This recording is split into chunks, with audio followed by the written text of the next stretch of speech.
tertúlia. Boa tarde aí para todos e todas. Hoje é dia 30 de março de 2010, terça-feira. O verbete é o 1523. 4 páginas, 43 logias e 11 máximas. Tema: racionalidade completa. Especialidade: autodiscernimentologia. Definição: a racionalidade completa é o uso teático da razão ou racionalidade, lógica ou logicidade e discernimento de modo integral, total, sem descontinuidade, o tempo todo, em toda parte, a respeito de tudo, a condição mais problemática para o ser humano, homem ou mulher, vivenciar e sustentar. Note que esse verbete é para pré-CL. Eu sou pré-serenão, então ainda não posso entrar nessa. Mas a gente estuda. Teoricamente, a gente já entra. A racionalidade predominante no PEN. As operações racionais das associações de ideias. A racionalidade como a prioridade, ou primo-prioridade, que é o que eu chamo de pri-pri. É o fato de não haver evolução consciencial sem racionalidade. Agora, quer dizer, não há evolução consciencial sem racionalidade. Tem que ter racionalidade para ver. A pré-análise racional das coisas. A postura mais racional no universo da saúde consciencial. A racionalidade completa quanto à intrafisicalidade da pré-CL. Quer dizer, vocês todos são pré-CL, querendo ou não. Pré-CL, pré-pré. Agora, na argumentologia tem uma tabelologia de 10 itens do confronto explícito entre a racionalidade completa e a racionalidade incompleta ou parcial em geral. Na remissologia eu falo da abstração, desembaraço intelectual, intelecção, mega revelação racional e razão superior. Agora a frase enfática. A condição da racionalidade humana exige ser divulgada com insistência, pois não predomina na sociedade, ainda patológica, na qual o mega hospital se mantém à frente da mega escola. Você é governado pela racionalidade? Qual delas? A completa ou a parcial? Como sempre, minhas perguntas são um pouco cretinas, mas é só para uma pessoa, né? Aquela que se interessar pelo assunto. De modo que eu acho que eu não estou sendo descaridoso nem antifraterno. Agora, a fratura exposta tem que ser mostrada. Agora aqui, pergunta. Poderia aprofundar sua análise sobre a alta sede e bipolaridade? Como o bipolar pode fazer a própria prevenção do seu próximo surto? Olha aqui, ó, se você está ouvindo bem aí. Eu já tratei de muita gente com bipolaridade. Muita gente também andou melhorando. Um dos casos mais difíceis que tem, às vezes, é a bipolaridade de mulher, em certa idade, quando aquilo vem da família. Agora, qual é a técnica que eu acho que é a melhor quando eu examino o caso e vejo que aquilo há uma predisposição, está propício para o assunto? A pessoa, em primeiro lugar, não pode ser bobinha. Ela tem que ter algum índice de lucidez para fazer o que eu vou falar. Que é a própria pessoa abortar o surto. Então, por exemplo, quando a pessoa vai entrar num surto, por exemplo, ela está no normal. Então ela não tem nem excitação demais, nem também ela está deprimida. Isso é normal. Então, nesse normal, na hora que ela sentir alguma coisa que está caminhando para ser deprimida, ou para ficar com a excitação muito grande, por exemplo, alguns casos desses, a pessoa está vendo uma comédia, porque comédia às vezes é bom para quem tem a bipolaridade. Ela está vendo uma comédia no cinema, e ela começa a soltar gargalhada sem parar, precisa ter cuidado, porque no outro dia ela vai entrar em depressão. Entendeu? Mas é preciso de ver o jeito. Então a primeira coisa, tem que analisar. Essa mulher, por exemplo, se ela está assim, no outro dia ela entrou em depressão, a gente vai conversar com ela. Você tem alguma coisa de sadomasoquismo e alguma coisa que você está ocultando. Tem que pôr isso para fora. Por quê?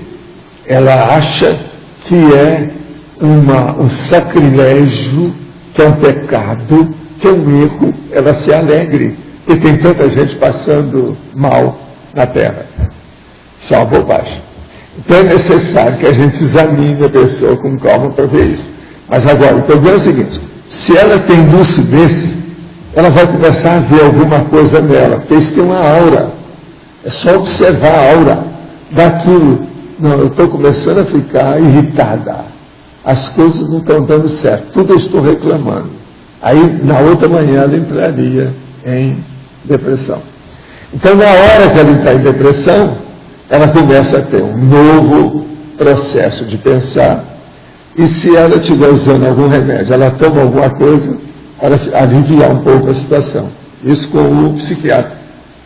Agora, o que se passa? Eu já tive pessoa que veio para suicidar no SCP-2 comigo e falou para mim, não, eu vim aqui para suicidar aqui, que eu não aguento mais. Agora, eu suicidando aqui, pelo menos eu vou ter algum amparo. Essa senhora, hoje, ela leciona em curso superior, em universidade. Ela melhorou tudo. Agora, por muitos anos que ela veio aqui e a gente estudando o negócio, até que ela caiu em si, ela admitiu o que eu falei com ela e começou a abortar o problema. Vocês estão entendendo, né, o que eu quero dizer? A pergunta aqui do nosso amigo é sobre isso. Se você não é tão boboca, não é burrico, nem burrado, nem burrode, você consegue fazer isso, ou vai olhar também certa pessoa que às vezes ela consegue fazer se ela tiver um nível de lucidez para entender isso que nós estamos falando. De modo que uma pessoa, ela pode abortar o problema. Na hora que ela dominar um surto, ela vai furar a boca do balão, quer dizer, ela vai longe com isso. Aí ela vai começar a ver a diferença da depressão com a excitação. Entretanto, não deve deixar de usar medicação se for o caso da pessoa. Mas tem que ficar muito claro isso, né? Isso. Até ter um médico no trato. Agora, ó, vai chegar um ponto que ela talvez nem precise mais de remédio. Aí isso às vezes demora anos. Isso. Mas esse não, é que o que às vezes eu observo, eu já atendi gente no consultório, e que é assim, eles acham, vamos parar o remédio e agora eu vou passar a prestar atenção e tentar controlar minhas crises, tanto a maníaca quanto a depressiva. Não é assim. Eu acho que primeiro toma remédio, e aí começa, porque mesmo... Tem outra coisa que eu falo que eu ainda não falei aqui agora. É registrar tudo, anotar, para saber como é que vai. Na segunda tentativa, a pessoa já sabe, ela vai enriquecendo o modo de fazer o aborto. Isso. Ela aborta o processo. Realmente isso ocorre, isso é um fato. Gente, a vontade é que manda. Se a pessoa quiser, pela vontade dela, e ela já tem noção disso, ela supera a bipolaridade. Eu queria entender esse mecanismo, né, de algumas pessoas acharem isso, mesmo na infância às vezes, né, que não pode ser feliz porque tem muita gente sofrendo no mundo. É o que isso? É religião? Isso é um sadomasoquismo da pessoa que passou muito tempo na baratosfera. A gente tem problema sério. Entendi. Quase sempre tem culpa do cartório brabo. Por isso que deu isso. Ainda está curtindo a culpa do cartório. Ela está se inculpando de alguma coisa. Agora, essas pessoas precisam dar um jeito de fazer o abertismo consciencial. Isso que eu chamo de abertismo consciencial. Outra pergunta. Tem algum dia da semana menos indicado para o grupo trabalhar com ectoplasmia? É o dia que a pessoa está de mau humor ou qualquer coisa. Então, isso é difícil, porque com a ectoplasmia, a gente tem que trabalhar com o dia certo. Eu estou falando de matéria de grupo. Comentou certa vez que na quinta-feira é o dia que estamos mais cansados. Não, às vezes mais cansado que eu tenho com a pessoa, às vezes é sexta. E a pessoa trabalhou desde segunda até chegar na sexta. É tanto que no fim de semana eles falam que é o dia da angústia humana, aquele negócio todo. Muita gente suicida, que às vezes está cansado, mas também é porque depois vai começar a semana toda na segunda-feira. Às vezes é um problemão. Isso aí tem esse processo todo na literatura. Pode comentar se tem alguma relação? Olha, o problema todo é o seguinte: coordenei aqui em minha cidade um grupo de estudo de 700 experimentos, e funcionou durante um ano. E o grupo foi se desfazendo mais ou menos da maneira que você comentou, que pode acontecer com um grupo de ectoplastas. Sim. as pessoas geralmente elas vão perdendo o interesse, vão perdendo o gás, a motivação, por algum motivo. Agora, muitas dessas, elas deixaram de aparecer porque tem culpa do cartório. Alguma coisa pegou, a consciência pesou, ela não quer enfrentar aquilo de novo. Então, às vezes, é bom consertar a pessoa. Por que você está deixando? Conta a verdade. Você está escondendo, está cobertando alguma coisa? O que há com você? Isso aí é importante ver. Agora, o melhor dia para consertar essas coisas e fazer o grupo era quarta-feira, à noite. Como eu falei, das 8 às 10. Toda a experiência que eu tive, os melhores são esses. Até agora, que a gente sabe é isso. Quando grupos de consciência extraterrestres são transligados para a Terra, qual a razão principal para que alguns passem um tempo em alguma comunidade de recepção interplanetária antes da respectiva ressoma em neogenética, nesse caso humano, e outros passem diretamente para a conexão com a neogenética, ou seja, com o respectivo embriosoma humano? É o nível de evolução da pessoa nesses itens. Ninguém é igual, as pessoas mudam. Então, isso aí, cada um tem o seu nível, ela é atingida de acordo com o nível de discernimento que ela tem. Ainda agora, fazendo exercício com a ectoplasmia, senti com a fumaça negra fina sair da minha mão esquerda. Olha, isso é ectoplasma preto. Ectoplasma preto. Ectoplasma não é só branco, ele tem qualquer cor, ele aparece de qualquer jeito. Isso aí é preto. E outra coisa, na mão isso acontece. Agora, no momento, identifiquei ela, a fumaça, como sendo antigos sentimentos, sofrimentos se dispersando, mas confesso que fiquei um pouco ansioso. Não, geralmente quando tem isso, é porque estão limpando a área do problema. Quando aparece o preto, às vezes, pode ser que esteja limpando a situação. Dê para os exercícios, qual livro trata pontualmente do fenômeno de ectoplastia? Olha, tem um monte de livro. Agora, os melhores são aqueles que tem lá na holoteca sobre o assunto. Agora, seria bom ela ler esse, O País da Sombra, né, da Madame de Perrance. Isso aí já ajuda. Mas o ideal seria ela ver os livros sobre efeito físico. Tem lá na holoteca. Minha mãe, de 85 anos, tem síndrome de pânico e depressão, sempre em tratamento. Quando ela tem uma crise, fica com arritmia e faz fibrilação. Nos últimos tempos, tenho notado que os exames clínicos são muito bons, todos. Mesmo assim, ela está sempre muito mal, prostrada. Ela gosta muito de ir num centro espírita perto de casa, onde encontra suas amigas, assiste palestra e toma passe. Há muito tempo estou achando que ela assimila as coisas lá. E como não sabe se defender, acaba levando consigo algumas consciências doentes. Estou pensando em proibi-la de frequentar o centro. O que o senhor acha? Como posso ajudá-la melhor? Tenho tentado esclarecê-la, mas parece que ela não entende nada, por mais que eu repita. Olha, nessa idade é difícil, você não deve proibir nada não, ela é sua mãe. Vai com calma, vê se faz um processo de concórdia, de paz. Eu vou te dar uma dica, às vezes dá certo. Chama as amigas dela para conversar com ela toda semana, numa determinada noite. Fazer um cafezinho para tudo. Às vezes ajuda. Com as amigas é melhor do que no centro espírita. Pessoa de idade, vai ao centro espírita, não sabe mexer com nada. É lógico que atrai. É aquilo, ela sozinha já atrai, devido ao processo de fazer vocação. Ontem assisti 1 hora do making off do filme sobre o Chico Xavier. Com esses especiais, me chamou a atenção a diferença gritante entre Atacô e Atares. Será que as pessoas um dia irão pensar que o melhor é Atares? O conforto da Atacô é momentâneo, mas depois disso, o que resta? Será que irão acordar para esse detalhe? Já está valendo a pena, tem gente que está entendendo o que eu falei. Né? Uma curiosidade, se puder me responder. Por que o Chico entrava dentro de uma banheira vazia? Não, aquilo foi golpe que deram, da Vinácia, com o cara lá, o fotógrafo, eles deram o golpe nele para humilhá-lo, para fazer ironia, para ser pejorativo. Fizeram uma reportagem contra ele. E aquilo depois deu em cima dos repórteres. O Chico saiu bem nisso. Isso faz muitos anos. E foi antes de eu conhecer o Chico. Nos bastidores do filme, todos falam de um odor de rosa, que, segundo Marcel Souto, biógrafo, era constantemente exalado pelo Chico Xavier. Pode falar algo a respeito? Olha, aí é que está o negócio. Esse negócio dele é chamado As Rosas da Irmã Sheila. O problema todo é que o Chico fazia isso para ajudar os outros, mas era através de perfume que era comprado na Viado de Ouro, em São Paulo. E ele tinha aquele negócio tipo sachê, uma coisinha pequenininha que você aperta assim, sai o perfume. Então parece valorização. Isso aí é técnica da Europa, dos Estados Unidos, coisa muito antiga. Os mágicos, circo, atriz, tudo usa isso. O Chico usava esse processo. Então ele não tinha efeito físico igual o Peixotinho, nada disso não. O negócio era dele. Foi por isso que comigo tudo isso parou. E eu nunca frequentei. Ele diminuiu as sessões de efeito físico da Sheila enquanto eu estava lá.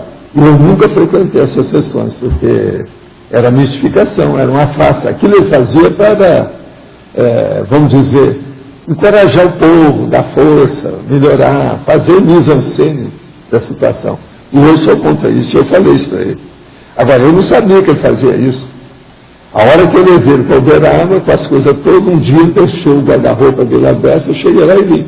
Tinha os frascos dos perfumes, e aí que eu fiquei sabendo por que ele saía com um determinado motorista para julgar coisa dele no lixo. Aí nós descobrimos onde é que era um esbarrancado lá perto da mata, lá do jardim das Américas, sabe? Esse que eu criei lá, então era lá perto, tinha um esbarrancado, ele julgava lá no esbarrancado. Eu fui lá com o motorista dele um dia e vi tudo. Depois eu falei para ele, Chico, eu não vou participar dessas suas sessões, que elas são fajutas. Entende? Agora, ele fazia com boa vontade, coitado, a intenção dele era boa. Agora, eu não participava desse negócio maior, do jeito que eu nunca participei das coisas de condecorações, aquele negócio. Comigo, enquanto eu estive lá, não tinha nada disso. Eu falei com ela, vai ser bom ir embora, que aí você pode fazer isso à vontade. A mesma coisa, receber essas mensagens, aquelas que já vinha tudo já maceteado para a pessoa escrever. Eu mesmo recebi carta com os dados da pessoa. Mesmo depois que eu deixei o Espiritismo, eu tinha mandado essas cartas, eu nunca respondi. Entende? Então, assim, ó, meu avô chamava Teocrácio, morreu no dia tal. O apelido dele era assim, gostava demais da mulher, o apelido da mulher é esse. Agora, atenção, o que é? Eles falavam tudo. Aquilo, então, vinha na mensagem, vinha aquilo tudo para favorecer a pessoa. Quem mandava era geralmente um parente que via que a pessoa estava muito deprimida. Remédio. Então a mensagem virava um remédio, mas fajuto. Com isso, não quer dizer que eu não seja fajuto nas minhas coisas, não é isso. Mas eu sempre fiz força para ficar dentro daquilo que eu chamo de cosmoética. Essas coisas não davam. O negócio fajuto, o processo da Sheila, tem várias coisas dessas que não tem. O problema de receber condecoração, não dá. O senhor acha que pode haver pessoas sem curso acadêmico com racionalidade completa? Sim. Pois existe o autodidatismo. Isso de curso acadêmico, academia, universidade, ótimo, mas é besteira. Nós não podemos ficar presos a isso para a pessoa raciocinar. Eu não saberia nada disso que eu falo na Serpúlia se eu estivesse só na universidade. Na universidade, ninguém me ensinou isso que eu falo aqui. Tudo é autodidatismo, minha vivência, suei sangue para chegar aqui. Aqui para a universidade, matéria de parapsiquismo. Não tem nada até agora. Precisa de entrar, mas não tem. Eles não permitem. Eu mesmo já fiz a opção com gente. Eu tive na universidade, por exemplo, Columbo University, várias vezes. Falei com cientistas, todos. Tive no INPE, tive no ITA, tive no Fundão. Mas veja, isso não adianta. A hora que nós fomos fazer lá, que eu ajudei a criar as ideias, pelo menos a parte toda filosófica, teórica lá, da Universidade Holística Aberta lá de Brasília, quando eu fui lá e dei uma aula sobre cosmoética, eles falavam para mim, você está muito avançado. Por quê? Estavam com interesse de dinheiro, uma opção de coisa e tal. Eu falei assim, não, eu também não quero vir aqui, não quero participar de vocês. Até holística. É muito difícil o processo de dinheiro dentro do capitalismo selvagem que nós moramos, né? Essa política do capitalismo selvagem é muito difícil. Então, eu quero lembrar isso. Poderia ser um exemplo pertinente, o anonimato dos serenões, o fato de não se exporem ou chamar a atenção da sua racionalidade? Sim, até um certo ponto é isso. Mas o problema todo é a autodidaxia, o autodidatismo. Você aprende muito mais estudando por você do que na universidade. Agora, é preciso ter a universidade, você ter o diploma, porque senão ninguém reconhece você. Eu fiz 2 cursos superiores, fora os outros cursos fora do Brasil. Minha experiência de adolescência, no período porão consciencial, mexendo com música, tóxico e esportes radicais, dão a impressão de eu ter vivido muitas vidas em uma. Essas ocorrências poderiam indicar que na minha última vida eu teria passado por experiência semelhante, porém em contexto diferente, por experiência semelhante e caiu no buraco. Está na cara. Dessa vez a gente tirou você do buraco. É uma pessoa que eu conheço. Na minha última vida, eu poderia não ter acessado essa experiência propositalmente ou por algum tipo de hipomnésia do antigo retrossoma. Não. Você mexeu com os processos de fenômeno, mas não deu bola para isso porque você estava muito intoxicado. Então, como seria feito esse bloqueio do acesso à experiência negativa do passado? Até que ponto poderia ter sido planejado em curso intermissivo o acesso na vida atual? Não vem com essa. Você está tirando o corpo fora. Ele está querendo dizer que no curso intermissivo ele escolheu para passar por essa experiência da música, dos toques e dos esportes radicais. É a vovozinha, tá? Olha, a vovozinha. Eu conheço a sua mãe, a sua avó eu não conheço. Sua mãe eu conheço. Vamos devagar com isso. Não tem nada que ver. Elas não têm culpa e não é o curso intermissivo que fez isso. Isso aí foi bobagem sua. Mostra que você ainda está em cima do fio da navalha. Precisa ter cuidado. Não coloque nunca um tóxico na boca ou na veia. Senão você vai entrar tudo de novo. Até que ponto, a pergunta deles, até que ponto poderia ter sido planejado em curso intermissivo o acesso na vida atual de experiência negativa com a intenção de aumentar o rapport com os assistidos? Essa não. Ele está apelando para tudo, para ficar bonitinho. E a vovozinha? A vovó da mamãe e a vovó do papai. De que forma isso poderia ter sido feito? Quando eu falo vovó do papai e da vovó, porque todo mundo tem 2 avós, né? Quando tem, não é isso? Que é uma correspondente à mãe e outra correspondente ao pai. Aqui é bivovó. Não é bisavó, não. É 2 vezes avó. A bisavó pode entrar nisso. As bisavós. O que o porão consciencial dessa atual vida pode indicar da última existência? Indica que você está mais no fio da navalha do que parece. Quer dizer, você está mais a perigo do que parece. Você tem que levar isso muito seriamente. Eu acho que hoje você já venceu isso tudo. Agora, é até morrer, até dessomar. Tem que lembrar disso. Se eu fosse você, não colocar nem café na boca, do jeito que eu faço. Isso aqui é ideal. Nós ligamos racionalidade com frieza. O senhor poderia abranger nosso discernimento entre sentimento e racionalidade? Olha, o sentimento elevado, a pessoa pode ter uma estrutura interna siberiana, ou seja, gelada, gélida, mas ao mesmo tempo ela tem sentimentos elevados para saber o que se passa. É assim que é o serenão. Pensa bem nisso que a situação muda. Aí você vai ter mais luz, vai acabar, não vai criar problema infernando os outros, e você vai virar santo. Sabe? Mais luz, não vai ter nada infernando os outros e vai criar santo. Você está me entendendo o que eu quero dizer, né? É o nome dele. Tem 3 nomes.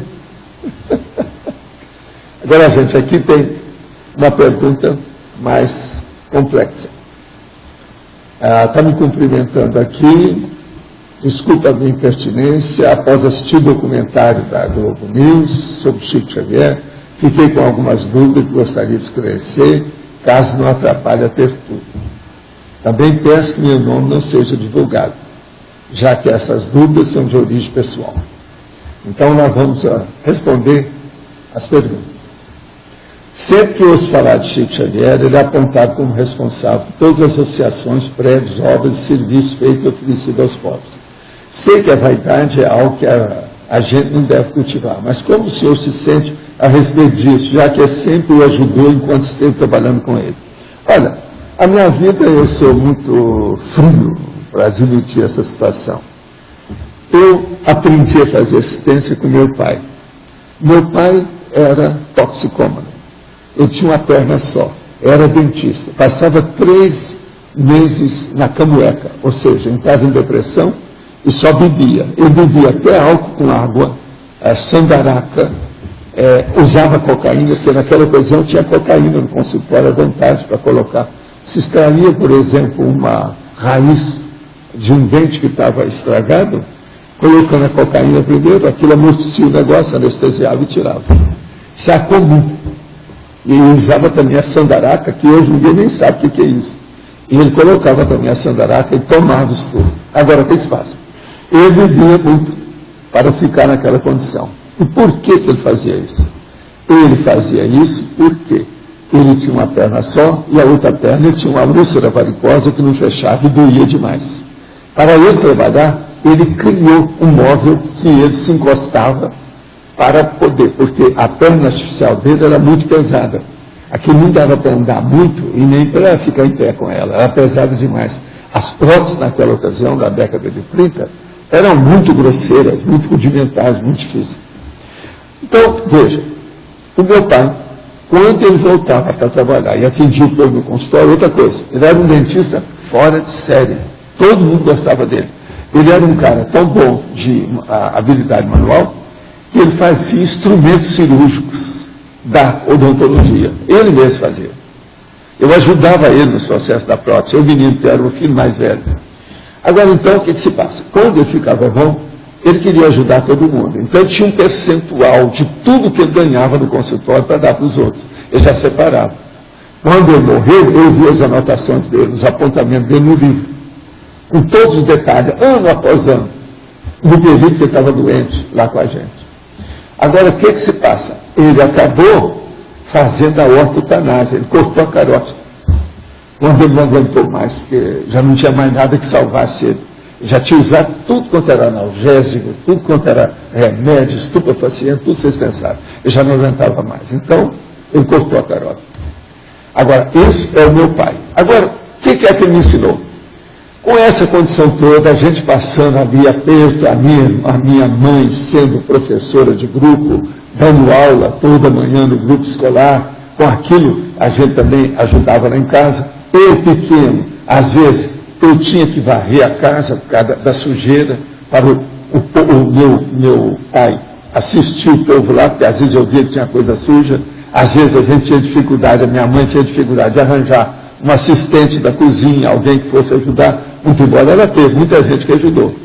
Mas então, veja, ele me dava então, me chamava de lá e falava assim, ó, eu não posso andar, você vai lá no Tamboril. Tamboril era o pior bairro de Monte Carmelo. Você vai lá, ó, tem essa nota aqui dentro. Vamos colocar ela dentro desse papel e você vai levar como se fosse um envelope. E você vai entregar para o fulano. A filha dele está com um problema, precisa fazer uma cirurgia. Eu sei que precisa, que eu já me informei. Leva lá que isso aqui paga viagem a Araguari para ela ser internada e fazer a cirurgia lá. Então, eu chegava no Tamboril, carregando aquele negócio na mão, com o passar do tempo, eram tantas as assistências que o meu pai fazia, que todo mundo falava, aonde que vai? E falava o meu apelido, aonde que vai o fulano? Eu tinha um apelido lá. Se devia o que é. Todo mundo queria saber, que alguém ia. Aí juntava aquele monte de gente para ver. Quando eu chegava, o povo me abraçava, etc. Eu era o salvador da pátria, do povo, por causa do meu pai. Então, eu aprendi a fazer assistência desse jeito. As primeiras coisas que eu fiz, eu comecei a fazer tudo igual ao meu pai. Agora, foi assim que eu comecei a fazer os negócios do espiritismo.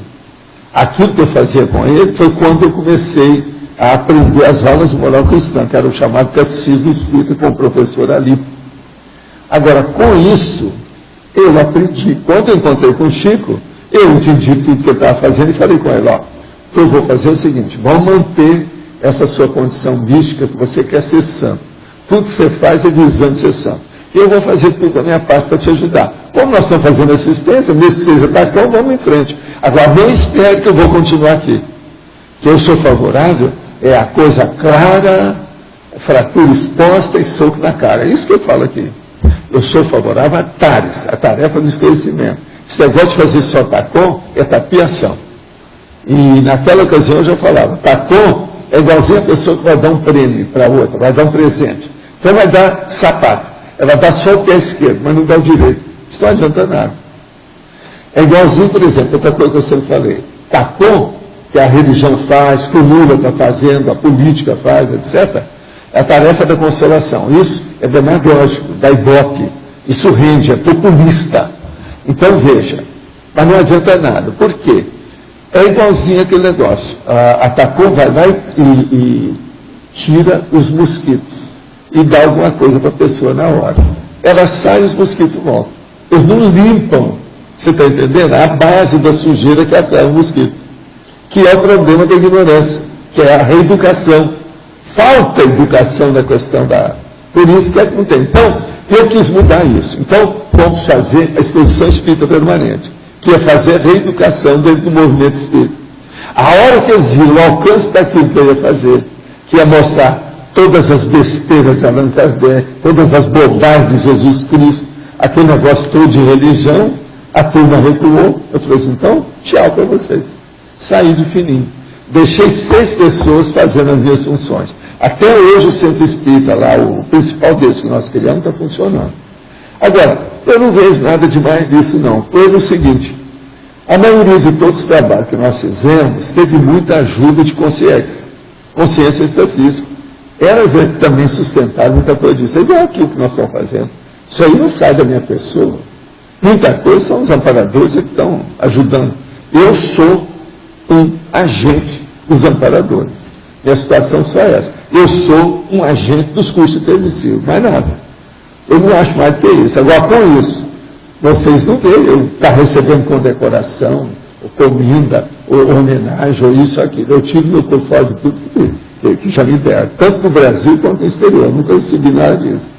Já recebi uma vez uma placa que o povo do Instituto me deu, porque eu não tinha jeito.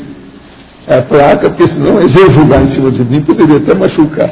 Então não tinha jeito, eu não podia recusar, porque mandaram o vias travessa.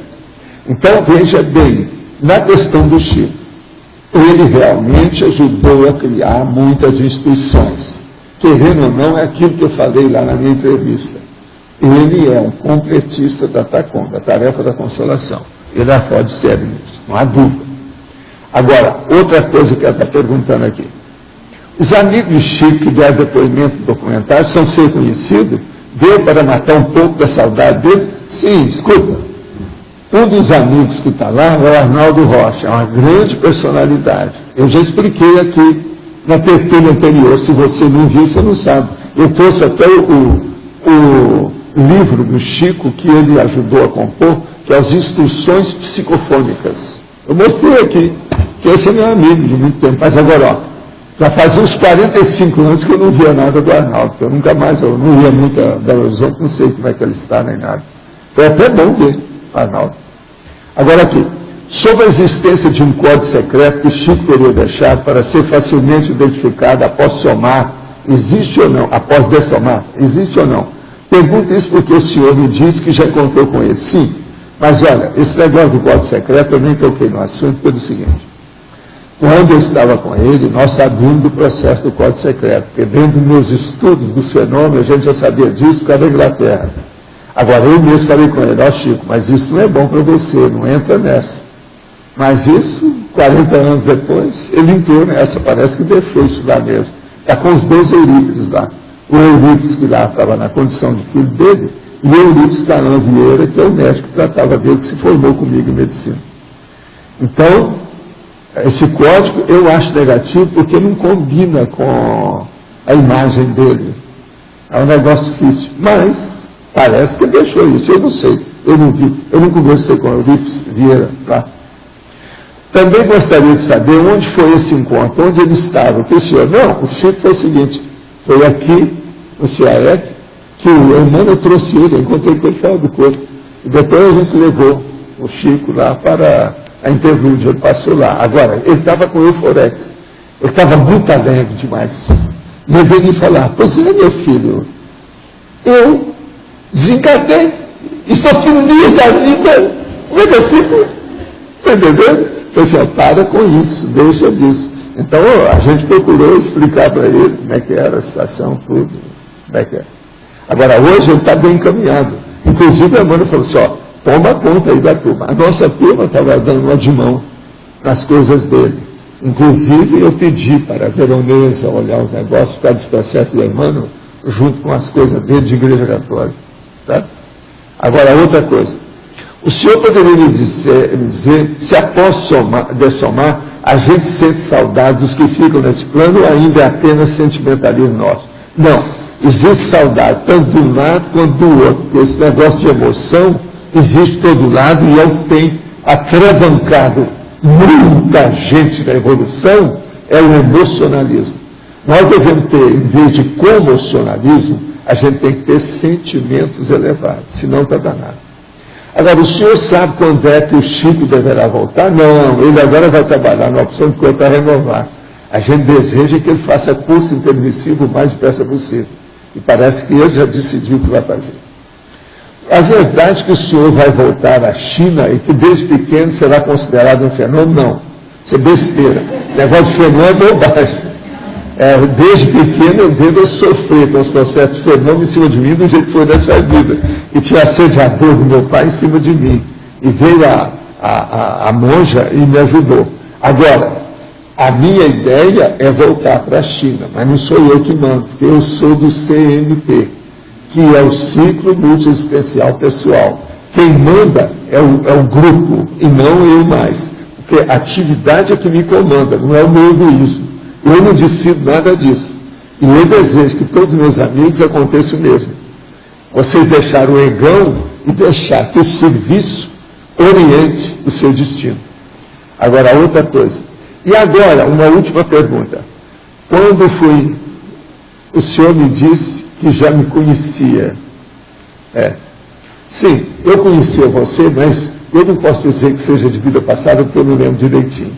Mas o que eu sei é o seguinte, eu já vi você aqui em Foz. Eu vou na coisa esse, em algum lugar, às vezes, esses eventos, uma coisa qualquer. Eu sei que eu já conhecia você, já tinha visto a senhora pessoalmente. Agora, quando eu te disse, você vem aqui que eu quero passar o arco, voltar com você, aí eu posso te falar mais alguma coisa. A sua amiga também falou que queria vir com você. Vocês vêm que nós vamos ver o que nós fazemos. Agora, fiquei sem graça e não perguntei na hora, mas o senhor estava se referindo a me conhecer nessa ou em outra vida? Não, eu estava me falando mais nessa vida. Acho que é isso. Me desculpe mais uma vez pelas perguntas. Agora, ó, eu estou esperando você aí uma hora, que nós vamos fazer um arco notai, que eu quero ver mais coisas a seu respeito. Pode ser, então, que às vezes a gente capta alguma coisa, que o processo todo é fazer a prospecção da Petrobras. Vamos ver o que a gente faz, fazer a sondagem. Não é isso? Agora, outra coisa. Colisão de partículas simulando o Big Bang chega a um recorde. Vocês viram isso aí? Eles vão mostrar isso agora na televisão e estão mandando aqui as notícias para nós. Então, o grande colisor de hadrons, o LHC, começou a funcionar. Eles já gastaram 10 bilhões para fazer esse negócio da física. Vamos ver o que é que eles conseguem. Eu torço para que eles cheguem a alguma coisa e eles se tornem satisfeitos.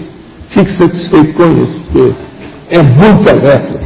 É tudo a turma da eletronáutica, do pior que tem, o povo que gasta dinheiro. Agora, outra coisa. Eu queria falar para vocês que já não se faz mais mineiro como antigamente. Minas Gerais já não é a mesma. Hoje eu vi na televisão um caso lá, deles, muito sério. O maior assaltante do estado de Minas Gerais estava preso. O irmão dele, então, foi visitá-lo. Ele, então, o que faz? Coloca um sonífero na laranjada do irmão, o irmão começa a dormir, ele tira a roupa do irmão, veste a roupa do irmão e sai andando na frente da maior presídio de segurança máxima do estado de Minas Gerais. Quer dizer, Minas Gerais já não é mais aquilo. Tem que desconfiar dos mineiros. Tudo aquilo que eu falo foi por água abaixo. Quer dizer, a nova geração já não é mais de Minas, tão vizinha, tão Vivalda.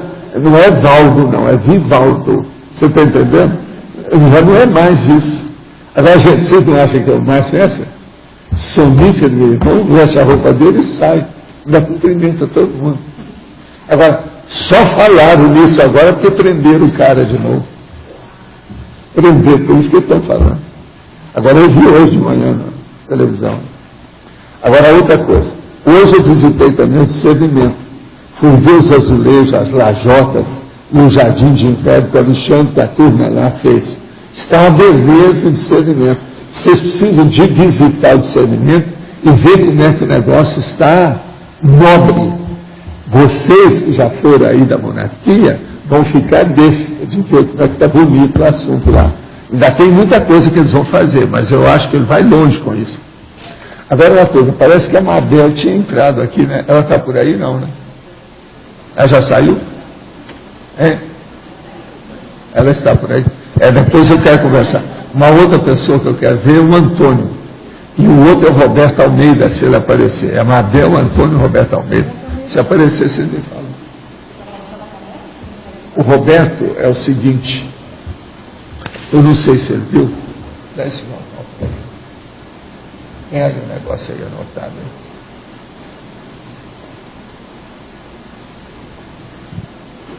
Esse é aquele jornal escrito com sangue. Da oposição, mas é imprensa marrom.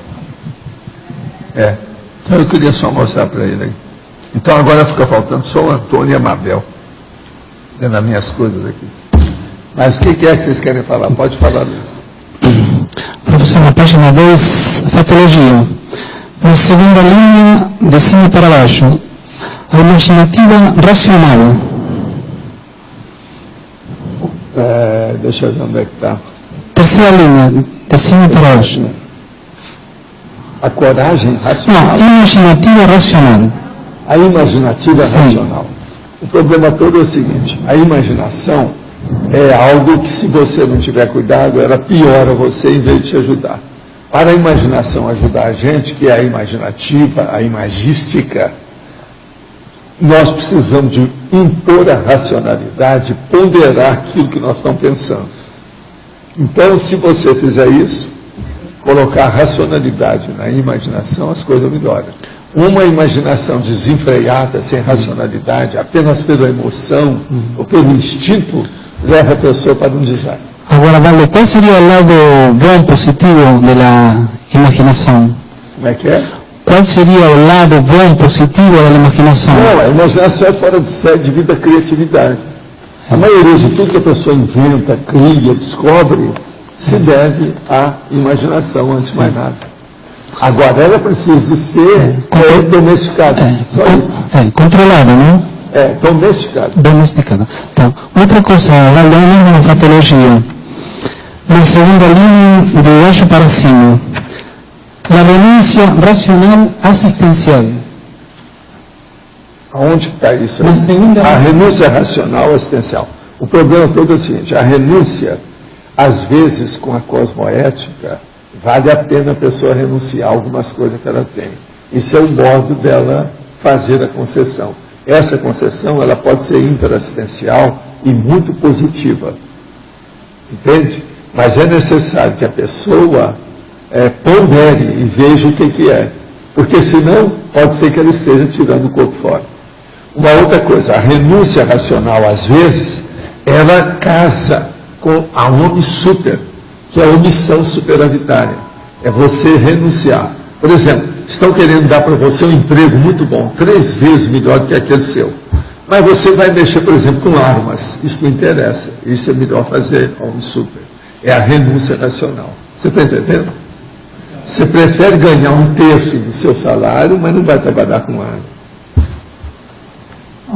Me chamou a atenção a palavra assistencial. Pois é, interassistencial. O problema é esse. E o outro ponto que eu gosto na patologia, na última linha, da racionalidade completa. Quanto à intrafisicalidade da pré-CL. Pré-CL são todos nós, que um dia, por incrível que pareça, vocês vão ser consciência livre. Quer dizer, até eu, pensa bem, todo mundo vai ser. Não, a gatinha lá em casa vai ser consciência livre. Isso não é o máximo? Então, agora, a racionalidade completa contra a intrafisicalidade. Quer dizer, você já tem uma noção clara na intrafisicalidade de colocar a racionalidade em tudo que você faz? Vocês aí vão ver porque que é que eu estudo, tem técnica para tudo eu tenho o modo de fazer isso e aquilo. faço uma enumeração e a listagem das coisas que eu tenho que fazer. Tudo eu tenho disciplina, tem método, tem organização. Isso tudo é o programa nosso. A racionalidade aplicada à vida humana. Agora, quando vem na patologia, na última página, você escreve aqui a postura mais racional no universo da saúde consciencial. Qual é a postura mais racional? A postura mais racional no universo da saúde consciencial é você ver essas coisas. Eu mesmo estava escrevendo alguma coisa aqui, ó, a otimização dos desempenhos. Eu quero fazer um verbete. Deixa eu ler para você alguma coisinha rápida. Na questão da saúde, o problema mais sério é check-up, por exemplo, a alimentação, o nutricionismo, a carga horária de sono, você ter uma vida sexual mais ou menos harmônica, equilibrada, a duplologia. Outra coisa, cuidar de andar na esteira, cuidar do seu sono, exercício físico, desporto, cerebelo, olhar a sua profissão, como é que você sai, aumentar o soma, cuidar do discernimento, a intelectualidade, o autodidatismo, nós estávamos falando, o parapsiquismo, na sociabilidade, ter uma vida social, um ciclo de amizade, cultivar a amizade de seus amigos, etc. A gestão, a autoproex, o complexo, e a interassistencialidade, a mega fraternidade, o CPC, entende? É isso aí. Isso aqui que eu quero fazer um verbete, que o nome é, pelo menos por enquanto, eu não sei se vai ser, otimização dos desempenhos. Aqui seria otimização dos altos desempenhos, é da holomaturologia. Entende? Obrigado. Geraldo, Sim. aqui no B. Na ciclologia, gostaria de entender melhor esse primeiro ciclo, a extinção do ciclo pessoal da autofagia do uróbano. A extinção do ciclo pessoal de autofagia do uróbano. A autofagia do uróbano, quer dizer, tem pessoa que fica fazendo a coisa como se ela estivesse mutilando a própria consciência. Ela fica em torno dela. O uróbano é justamente isso, é uma repetição boba. Agora, tem que extinguir o ciclo pessoal de autofagia. É a pessoa comendo a si mesma. É pior que suicídio. Você está entendendo? Tem muita gente assim. É isso que acontece. Por exemplo, nós estamos falando aí de bipolaridade. Uma pessoa na bipolaridade, ela entra, por exemplo, na fase de depressão. É horrível. Você está entendendo? Você vê a pessoa horas e horas inerte, como se fosse um vegetal. E bobão, que ela não quer nem saber de conversa com ninguém, com nada. Quer que o mundo acabe. Quer dizer, isso é terrível. Você entendeu? É isso aí que nós estamos falando. Se a pessoa superar essa condição. Isso é o uróbano, o ciclo negativo do uróbano. Pode falar. No nível do desperto, a racionalidade ela predomina, lógico, com relação à emoção, mas ainda tem algum tipo de emoção que é fora de controle do desperto, vamos dizer assim, que aparece? Não, isso se insurge, se insinua, às vezes quer aparecer, mas a gente dá um jeito, né? Porque eu pensei justamente isso. Eu, por exemplo, eu era rapazinho ainda, era menor, meu pai morreu, eu fiz um discurso internando meu pai que tinha cortado a carota. Eu não chorei, nada disso. Entendeu? Entendi. Agora veja, isso é menino de Minas Gerais. Mas desde menino. É isso que eu estava falando, que não se faz mais. Eu mesmo dei exemplo disso quando menino, rapazinho. Agora outra coisa, quando meu pai morreu nesse discurso, eu tive que fazer o discurso que eles pediram para fazer. Pelo seguinte, a cidade toda estava lá. Agora ninguém sabia que meu pai era tão conhecido. Ele ajudava todo mundo e a gente não podia falar com ninguém. Nem a pessoa que seguia, nem eu que levava as coisas. Aquela multidão que ele ajudou, todo mundo apareceu no cemitério. Agora o povo tinha gente lá falando, não entende. Esse cara não suicidou, não cortou a carota, como é que isso cortou? Esse cara adorava esse jeito, o que é que ele fazia? Ninguém sabia. Não, ele era um dentista muito bom. Ele era ótimo dentista. Ninguém sabia que ia fazer assistência. Aí a turma começou a falar, foi aí que eles conheceram meu pai, depois que ele morreu. Mas uma coisa que eu acho interessante disso é o seguinte, é que mesmo a pessoa, no teu caso lá, você estava de algum modo restringido também em várias manifestações suas por causa da idade, né? Da condição que você estava. Mas essa postura de autodomínio emocional, ela veio de outra e se manifestou. O meu pai viu minhas coisas muito cedo e ele me ajudou muito. Não foi só minha mãe que me ajudou, não. Eu tenho muita consideração com ele, foi por isso que depois a gente ajudou para ele ressomar logo. Você sabe que está ressomado, ele agora vive, tem a família, tudo aí em Brasília. Ele superou aquilo. O negócio dele foi mesmo a octanagem. Ele fez aquilo para ver se aliviava todo mundo, não era só ele, aliviar a própria família. Agora, o problema todo dele é que ele, antes de cortar a carota, a última coisa que esteve, ele foi com a bengala e a perna artificial dele, conversou com a minha mãe perto da cozinha. Foi assim, é pena que meu filho não está aqui. Os outros 2 filhos estavam lá, mas ele estava falando, o filho era eu, que estava em Uberaba trabalhando na ocasião. Entende que eu já estava lá, tinha função, tinha emprego, aquela coisa toda, e pagando os meus estudos. Agora, veja, depois disso, ele saiu lá da cozinha, foi para o laboratório de prótese e cortou a carota. A última coisa que ele falou foi a meu respeito. Então, por isso eu fiquei muito impressionado com isso, quando fui lá para fazer o enterro, e comecei a ver se ajudava ele a falar do corpo. Foi aí que apareceu uma senhora que já tinha tentado ter filho de todo jeito e já estava desesperada. Tinha até ideia de acabar com tudo e a situação estava precária. Veio ela e o marido.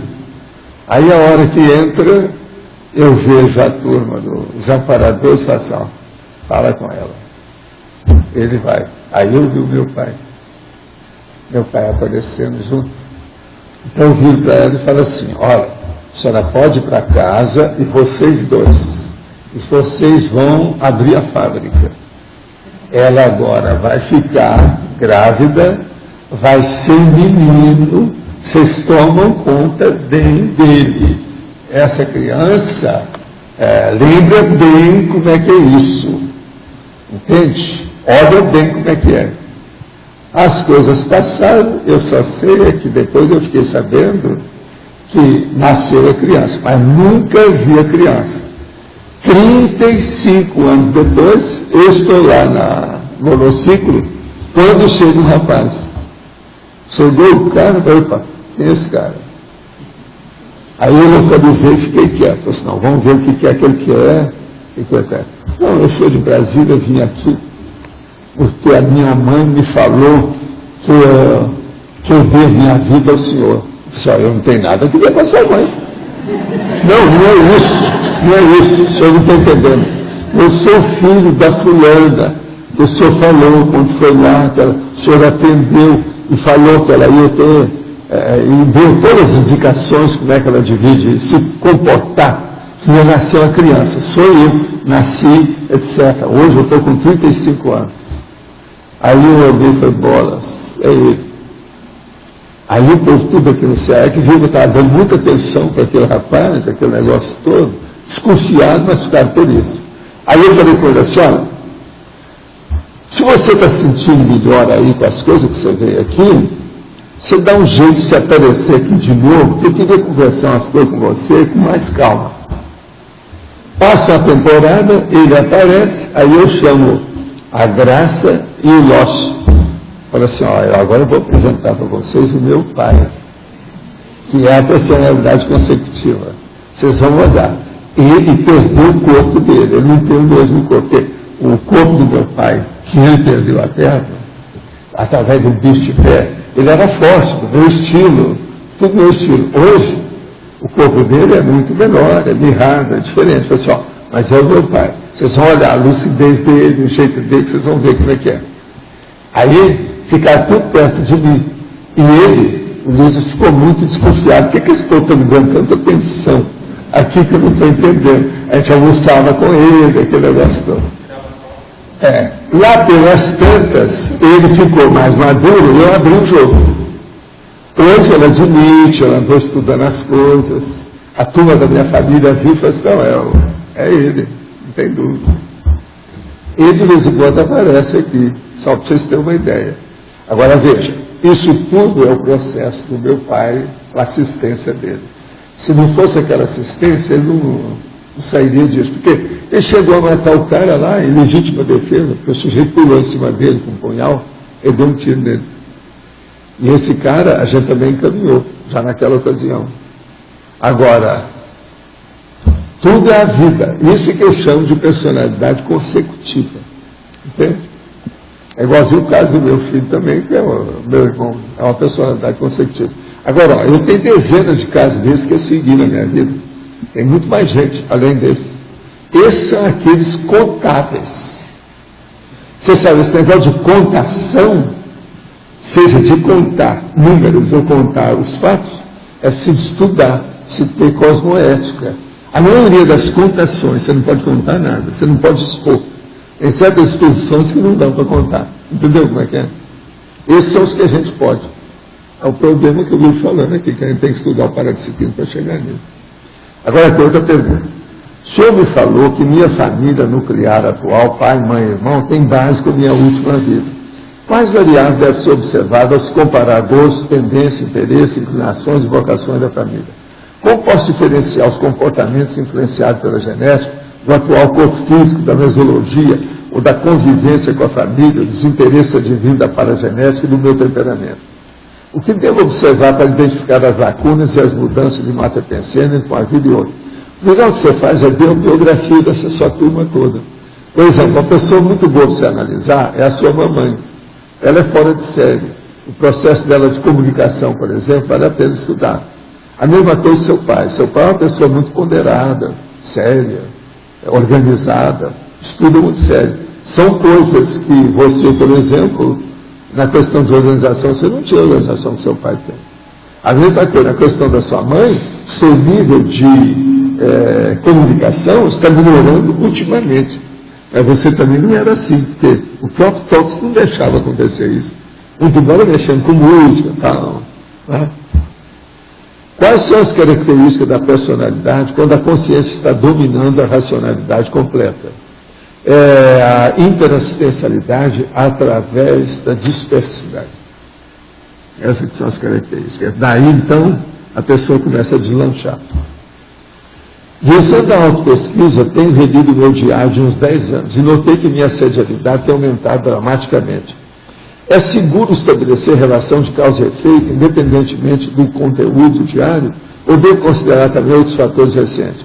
Olha, seria bom analisar mais o diário e anotar as coisas. Ô, Mabel, eu tenho uma coisinha depois para te falar. Você vai ficar aí até o fim? É só entregar um papel para você. Mas, então, pensa bem nesse processo. Vai com calma com isso. Agora, o seu diário é muito importante, não jogue ele fora, porque você vai analisar a parte sombria da sua vida. Se você está melhorando atualmente, você pode fazer uma reviravolta nisso através do consciência soberana. Agora, é bom anotar tudo do diário.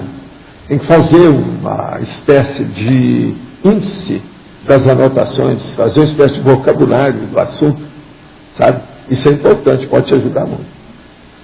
Quem está mais evoluído? Quem faz TARES por um período de 1 ano e nunca fez TACOM? Ou quem faz TACOM a vida inteira, como o Chico Xavier? Olha a ficha da pessoa. Pela ficha que a gente vai saber quem é que fez. Por exemplo, uma pessoa, ela pode chegar aqui e falar que só faz TARES. Mas às vezes é só conversa fiada, não faz coisa nenhuma. Então a gente tem que analisar isso para ver como é que é. Agora, tem aquela outra pessoa que fala que faz TACOM.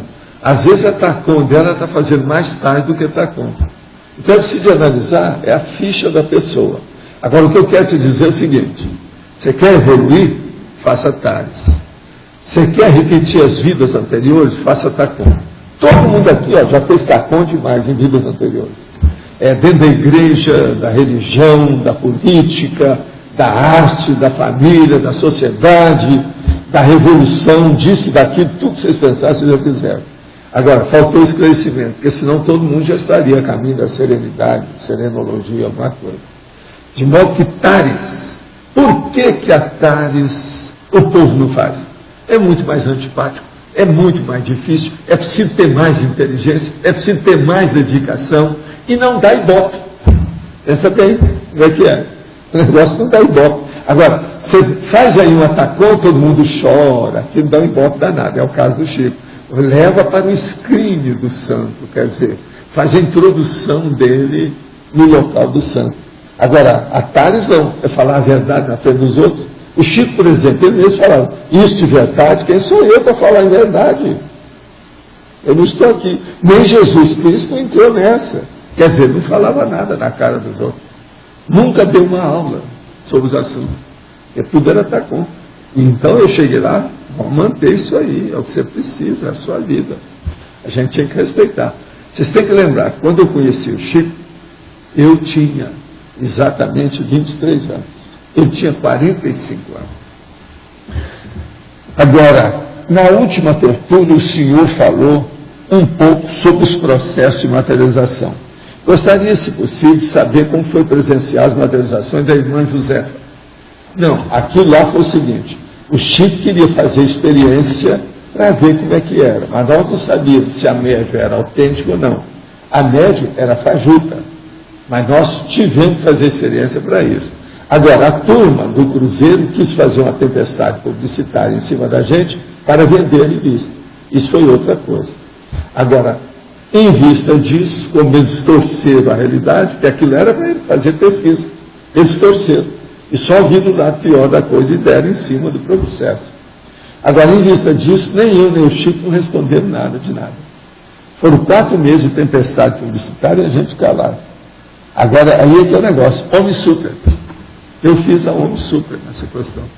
Omissão superioritária. Minha mãe adora o Chico Xavier e está sempre lendo o livro de romance espírita, mas quando eu falo sobre projeção para ela ter essa experiência, ela diz que não e que tem medo. Devo continuar a falar sobre projeção consciencial e energia ou devo respeitar o tempo de evolução dela? Ensina para ela o EV. Todo mundo que tem medo da projeção. Todo mundo que tem assédio tem medo da projeção. Todo mundo que é místico demais tem medo da projeção. Isso faz parte, porque o processo é a projeção, é a pessoa que já está fazendo, o negócio é mais sério. Agora, você pode ensinar o estado vibracional para a mamãe. Às vezes vai ajudá-la, vai acabar com o medo dela. É o jeito. Li na internet críticas à conscienciologia e ao senhor pelo conscienciólogo Vasco Vasconcelos, fundador do IPC. Poderia falar sobre essa dissidência e do teor das críticas que ele faz? Não, nós temos uma série de dissidentes, mas eu chamo esses dissidentes de mini-dissidentes.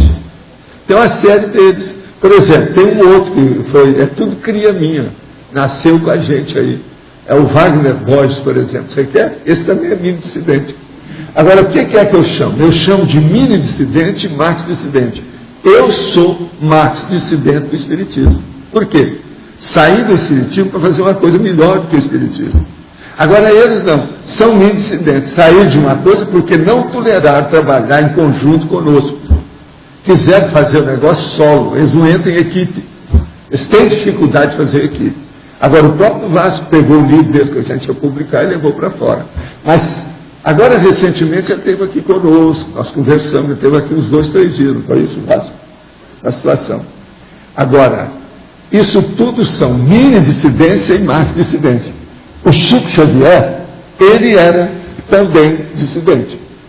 Agora, ele fez um negócio que até um certo ponto era mini-dissidência. Ele saiu, por exemplo, da Comunhão Espírita Cristã e fundou um centro para ele, chamado Centro da Prece. Isso é mini-dissidência. Ele também fez. É muita gente que faz. Agora, o meu é Marx-dissidência pelo seguinte, eu falei tudo às claras. Falei com o Chico, você não espere que eu nunca mais vou te procurar. Você vai seguir seu caminho que eu vou seguir o meu. As coisas são muito diferentes, eu não quero criar problema para você. Então, veja, ainda falei com ele. Qualquer coisa nesse período que eu passei com você, que são 10 anos, uma década, qualquer coisa que estiver errado, qualquer coisa, você fala que a culpa é minha. Joga que eu tenho as costas largas. Mas ele também não fez isso comigo. Porque ele era uma mãe, né? Eu era o filho. Então, sempre me considerou assim, filho, a mãe. E ele era uma mãe super protetora, quer dizer, ele não falou nada, nunca contra mim, nem nada. Agora, as coisas dele, eu tinha que falar sério. Desde que eu encontrei com ele, porque quando eu encontrei com ele, eu falei para ele, olha, Chico, você não estudou nada. Você parou no 3º para o 4º ano primário. Eu não. Eu já estou terminando naquela ocasião, eu estava terminando o 2º curso superior. Eu tenho que responder por isso. Eu tenho que pensar em racionalidade, ponderação, estudo. Estudo. Já era a minha divisa. Era o meu slogan. Para coisa diferente. Pode o senhor comentou ter aconselhado alguém a pagar uma quantia em dinheiro, algo como R$400, referente a uma contenda jurídica. A pessoa, sentindo-se injustiçada, não queria fazer. O senhor disse ser uma questão de para-direito. Pode explicar melhor? Se um dia você vir aqui e o doutor estiver aí, você vai conversar diretamente com ele, porque ele vai abrir o jogo para você, que ele é doutor no assunto, que o negócio se passou com ele. Agora, isso tem relação com questões do passado a serem reparadas e que batem a nossa porta sob nova roupagem, devendo ser ajustadas? Sim. É aquilo que eu falo. Não bata a porta no mendigo fedorento e sujo que está lá. Pode ser o J. Cristo. Investidade. Como regular o desconfiou para entender o que é ou não da nossa responsabilidade? Quando temos o dever de ajustar e quando estamos sendo manipulados? Olha, às vezes é bom você fingir e deixar que eles manipulem você. Desde que você ajude o maior número de pessoas, vale a pena. Até isso você tem que lembrar. Uma pessoa que esteja com a justiça na mão, não quer dizer que ela esteja certa. Precisa saber o que ela vai fazer com isso. A pessoa, por exemplo, ela começa a estudar Conscienciologia. A Conscienciologia é uma força, é um poder. Tem um vigor enorme, é uma potência isso aí, por causa do processo da racionalidade. Então eu falo para as pessoas, olha aqui, não vai pegar a Conscienciologia e usar como se fosse um tacaco na cabeça dos outros. Vai devagar, respeita o nível de cada um. Eu, por exemplo, eu desampo aí com essas questões de religião, de emocionalismo, tudo isso. Mas eu respeito o religioso, quem quiser seguir a religião, o problema é deles. A gente tem que ter uma democracia para isso. Agora, no estudo geral, e perdoe da jeito, a gente tem que falar a verdade. A religião tem cometido só besteirada por aí. A última agora é que o atual Papa, estão lá com um caso contra ele, devido a ele ter favorecido os pedófilos. E olha, e ele é capaz disso mesmo, porque ele era da mocidade hitlerista. O que vocês querem? Agora, o cara tinha que admitir isso, falar as coisas claras, não é? Está faltando. Agora, o cara é alemão, né? Bravo, nazista. Vamos ver o que vai dar. Esse é o Ratzinger. Ele era o chefão, gente, do processo da Inquisição da Igreja, até ser cardeal. Pois é, o Leonardo Boff foi para a rua por causa disso. Professor, Ele ficou silêncio por causa desse negócio. Então, vamos pensar, o desconfiômetro real é aquele que mexe com a cosmoética para a pessoa ajudar os outros.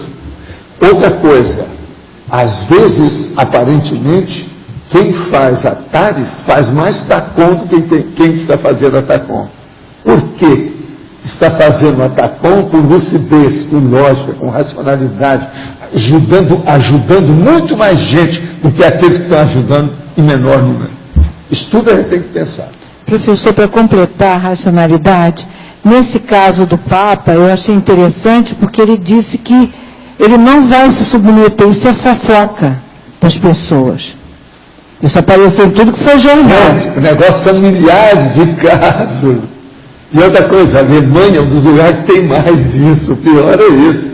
Eu sei dessa história, gente, eu já estive na Alemanha, eu tenho parentes alemães, como é que é isso? Estou sabendo dessa história há muito tempo. Outra coisa, esse Ratzinger, nós conhecemos a fama dele da Alemanha. Professor, na Irlanda. Cara, é terrível. Ele era dono de campos de concentração, esse cara. Sim, mas isso tem em todo lugar. A Irlanda, isso tudo começou porque lá na Irlanda eu acho que o povo entrou na luta, né? Eu não quero saber, isso é fofoca. Isso é fofoca. Sei, só para a racionalidade completar. Os padres são assim mesmo. Ah? Meus irmãos, tudo isso é fofoquinha, não liguem. É assim que eles falam. Esse é um problema. Tem que deixar para lá. Ainda também eu tenho lá na revista da Clarim que o cara é o guardião dos dogmas. Era. É o quê? Guardião dos dogmas. É. Ela. Tem tudo, hein? Está completo. Está completo. Não, ele está com a corda toda. Agora, ele mesmo se fez papa e ele está querendo o seguinte, ele ainda vai virar santo da Igreja Católica com tudo isso, não tem isso. Prepare-se. Gente, a Igreja Católica já teve até papisa. O que vocês querem? Tem de tudo. Aqui na página 11, Crescendologia, na segunda linha. Tem um E a mais aí. Eu já vi que tem na segunda linha, abrangência. Tá. Além disso, mas aí pode falar para a gente do crescendo evolutivo das variáveis analíticas considerada na alta abordagem das realidades universais. Quais são essas variáveis analíticas na alta abordagem da realidade? Variáveis analíticas, de análise. Quais são? São essas coisas que eu falo aí, uma boa parte, aí, algumas dezenas desses verbetes nossos, são todas variáveis para fazer análise na alta abordagem das realidades universais. Aí eu tenho as variáveis que diz respeito ao mental soma, ao energossoma, ao psicossoma, ao soma em si e aos processos multidimensionais de tudo quanto é jeito. Então eu pego desde o holossoma até as manifestações tudo. Isso tudo é o crescendo evolutivo das variáveis analíticas. Então, por exemplo, uma pessoa que é dedicada à religião, ela está presa ao subcérebro e ao psicossoma. Ela começa a analisar a coisa mais séria, ela entra na TARES, deixa o subcérebro abdominal, começa a ter mais lógica naquilo que ela faz, começa a ter linearidade da autopenseridade, as coisas começam a acertar. Tudo dela vai melhorar. O livre-arbítrio dela aumenta, ela evolui mais depressa. Entende? Agora, todos são o crescendo evolutivo das variáveis analíticas consideradas na abordagem das realidades universais. É preferível TARES do que TACOM. É preferível mental soma e não psicossoma. Entende? É preferível você ajudar aos outros em grande número, mas com alta qualidade, do que ajudar de qualquer maneira. E por aí vai. Tudo tem o discernimento para decidir, distinguir e selecionar. Então essas variáveis são a base pela qual você vai estabelecer o desenvolvimento racional da sua evolução. Da sua evolução. Esse é o caminho. Entendi. É isso aí. No caso do Manuelzinho, ele tinha todo o processo de amparo, Ele tinha amparo de guia cego do espiritismo, né? Dentro da situação dele. Ele fazia o que ele podia. Mas ele, por exemplo, admitiu uma opção de coisa nossa, mas não podia sair daquilo. Ele tinha um filho doente, a família difícil. Mas a grande dificuldade dele era a questão da racionalidade, ou não? Até um certo ponto, sim, né? Senão, a grande dificuldade do Chico é a mesma coisa. Mas a prioridade da racionalização, é isso que é a dificuldade. Vê se me entende. Ele não sabia priorizar a racionalidade. O Chico, por exemplo, ele priorizava o quê? A emocionalidade, a maternagem. Tudo dele era maternal. Ele estava aquém, nem sabia que isso era importante. Não, lá no fundo ele sabia que o Chico era muito inteligente, mas ele via que ele não dava conta ainda. Ele não dava. Chico tinha medo de morrer, rapaz. Presta atenção. Olha a incoerência. Enquanto eu trabalhei com ele lá, ele tinha medo de morrer. Ele dedicava essas coisas todas. Uma outra coisa, é bom a gente clarear essas coisas. Eu sou da TARES, então eu tenho que falar as verdades. Eu vejo que ele era fora de série, mas nós temos que ver quem é que é perfeito. Eu estou cheio de defeitos, estou cheio de trafalhas. Ele também tinha. Não pensar que ele deu certinho, não existe esse negócio de santo, isso é besteira. Mas ele, a gente tem que caminhar para isso, era o que ele queria. A autobiografia dele tinha que defender a autobiografia dele. Mas, por exemplo, ele era uma pessoa que queria ser humilde. Humilde quer dizer, então, uma coisa simples, do povão. Agora veja. Ele tinha determinado costume que nem eu com dinheiro, 1 milhão de coisas, eu que arranjei $1 milhão quando já estava entrando na execução da minha vida, eu nunca tive. Que era o seguinte, tem um barbeiro que fazia a barba todo dia, na hora que precisasse em casa. O Chico sempre teve isso lá comigo. Por quê? Ele não gostava de ver nem gilete, nem navalha, nem nada. Ele tinha o gilizo de ver coisa que cortava. Tinha que tirar da frente dele. Isso era o jeitão dele, quer dizer, tinha uma compulsão nessas coisas. Era o problema dele. Agora veja, lá naquele livro, o nosso aí do André Luiz, que fala sobre o processo da evolução dos mundos, as topografias, etc. Tal, isso de obsessão. De obsessão. Lá tem o rapaz que era o barbeiro que fazia a barba dele lá, toda semana, todo dia. Sempre que precisava. Ela liberava. Ele dirigia a sessão de desobsessão. Era o barbeiro. Entendeu? Lá tem a foto dele. Vocês têm uma ideia. Então agora eu digo para você, Eu também não dava conta dele disso. Por quê? Aquilo era uma compulsão dele. Agora veja como é que ele ficava vendido. Como é que é? Ele é uma pessoa que quer ser simples, humilde, etc., aquela besteirada toda de religião. E ao mesmo tempo, ele tem um barbeiro em casa todo dia. Quem é aqui que tem um barbeiro em casa todo dia para fazer a barba? Tem alguém? Vocês que fazem a barba aí. Vocês já tiveram isso? Alguém vai ter? Pois é, ele tinha. Mais granfino que vocês todos. Você está entendendo? Onde é que está a humildade? Aqui. Isso tudo, ele tem um monte de considerações que a gente pode ver nisso. Eu convivi com ele, a gente viu as coisas, minha mãe via aquilo e tal. A gente tinha que ultrapassar essas coisas, entender, fazer de conta que não existia. Então, o que travava mais a racionalidade dele era o aspecto da emotividade em si. Isso travava... A maternagem. Chico era a maternagem escrita. Ele era até super protetor em certas coisas. Entende? Agora, foi o jeito que ele conseguiu para se equilibrar e desenvolver os problemas de assistência dele. Está tudo certo. De qualquer maneira, na fritada dos ovos, está certo. Mas certo tem um monte de gente que eu conheci lá. Agora, voltando para o Manuelzinho. O seu Manuelzinho também era o mesmo contexto de emotividade? Mesma coisa. Só que tem, com o Manuelzinho, ele era mais assim, recatado, não tinha uma vida pública tão grande, nem nada. E o Manuelzinho não defendia a autobiografia do jeito de Chico. Chico era uma pessoa muito inteligente e político de Minas Gerais, né? Um dos maiores políticos que eu já vi. Ele defendia a autobiografia dele o tempo todo. Quando eu entrei lá para ele, eu falei assim, eu vou ser seu para-choque na sua autobiografia, eu vou te ajudar a carregar isso. Você quer aumentar os livros? Nós vamos aumentar. Você quer fazer isso? Nós vamos fazer. Tudo que você quer, nós vamos aumentar. Vamos expandir isso. Você quer levar o espiritismo para fora do Brasil? Nós vamos levar. Tudo isso a gente fez. A pessoa pode chegar pela racionalidade na interassistência ou chegar pela interassistência na racionalidade também? Todo mundo chega na assistência no tapa ou em paz. Acabou, fim de papo. Com religião ou sem religião, todo mundo tem que chegar lá. Isso faz parte do processo da fraternidade. Ninguém foge disso.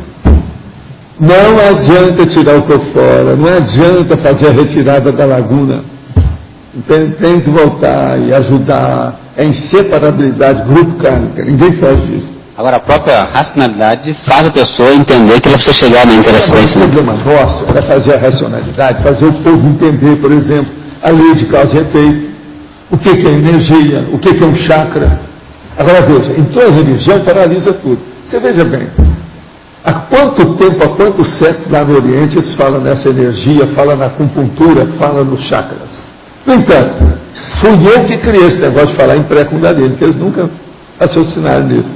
Tem um monte de coisa nesse sentido que eu falo. Você está entendendo? Agora veja, quanto tempo? Por que eles não fizeram pesquisa para ver isso? A pré-kundalini é uma das coisas mais sérias que tem, que é onde você tem contato com a Terra o tempo todo, a Terra concreta que eu estou falando. É muito difícil. E esse é um chakra secundário. Ele é antes do sexo chakra. No nosso por caso, exemplo, eu já devia estar falando em pré-kundalini lá há muito tempo. Nunca falaram. No nosso caso, professor, a gente pode dizer que a racionalidade é um dos mecanismos mais fortes que nós temos hoje para chegar na interassistência. A coisa mais séria nossa é o princípio da descrença, que é baseado na racionalidade de você fazer experiência. Outra coisa, o que é que o povo tem medo quando a gente fala? Por exemplo, as coisas que nós temos aqui, as pessoas não levam para casa. Você pensou? Eu já quis dar o princípio da descrença para um monte de gente. Ninguém leva para casa. Não, eu não tenho lugar para pôr isso. O princípio da descrença não é fácil. Não acredite em nada nem em ninguém. Faça suas experiências pessoais, individuais, suas. Isso aí é mais racional do que qualquer outra coisa. Você já mandou a religião para aquele lugar. Quer dizer, para a holoteca. Tá certo? Eu faço TENEPS há 2 anos e minha dupla há 6 meses.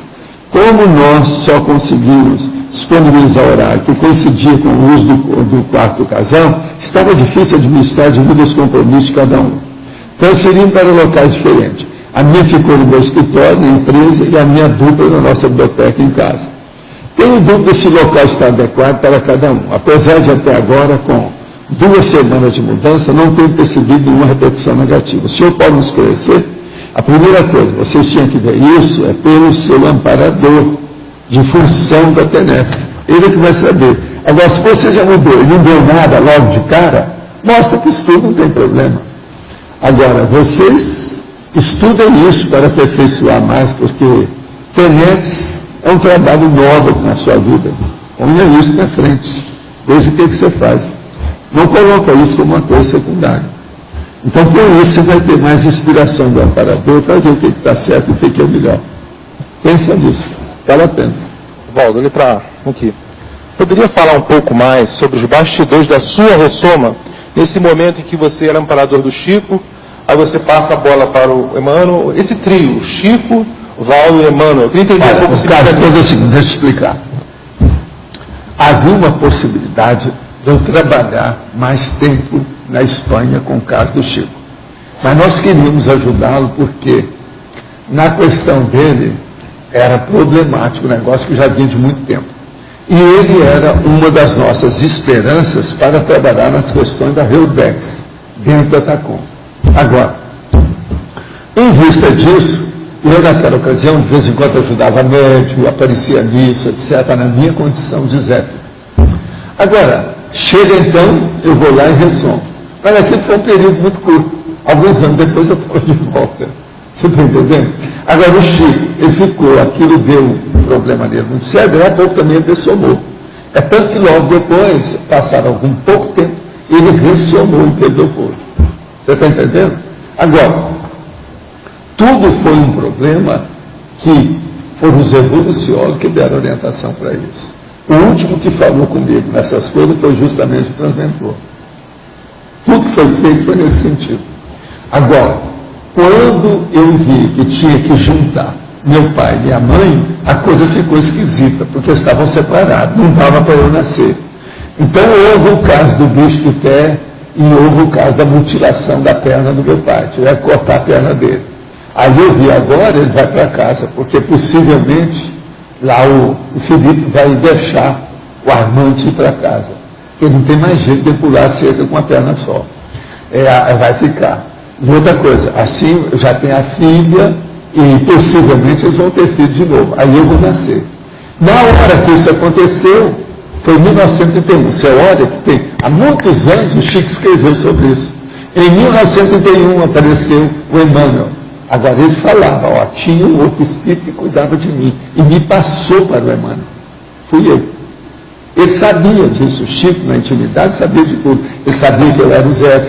Ele sabia, recebeu as mensagens que eu passei para ele.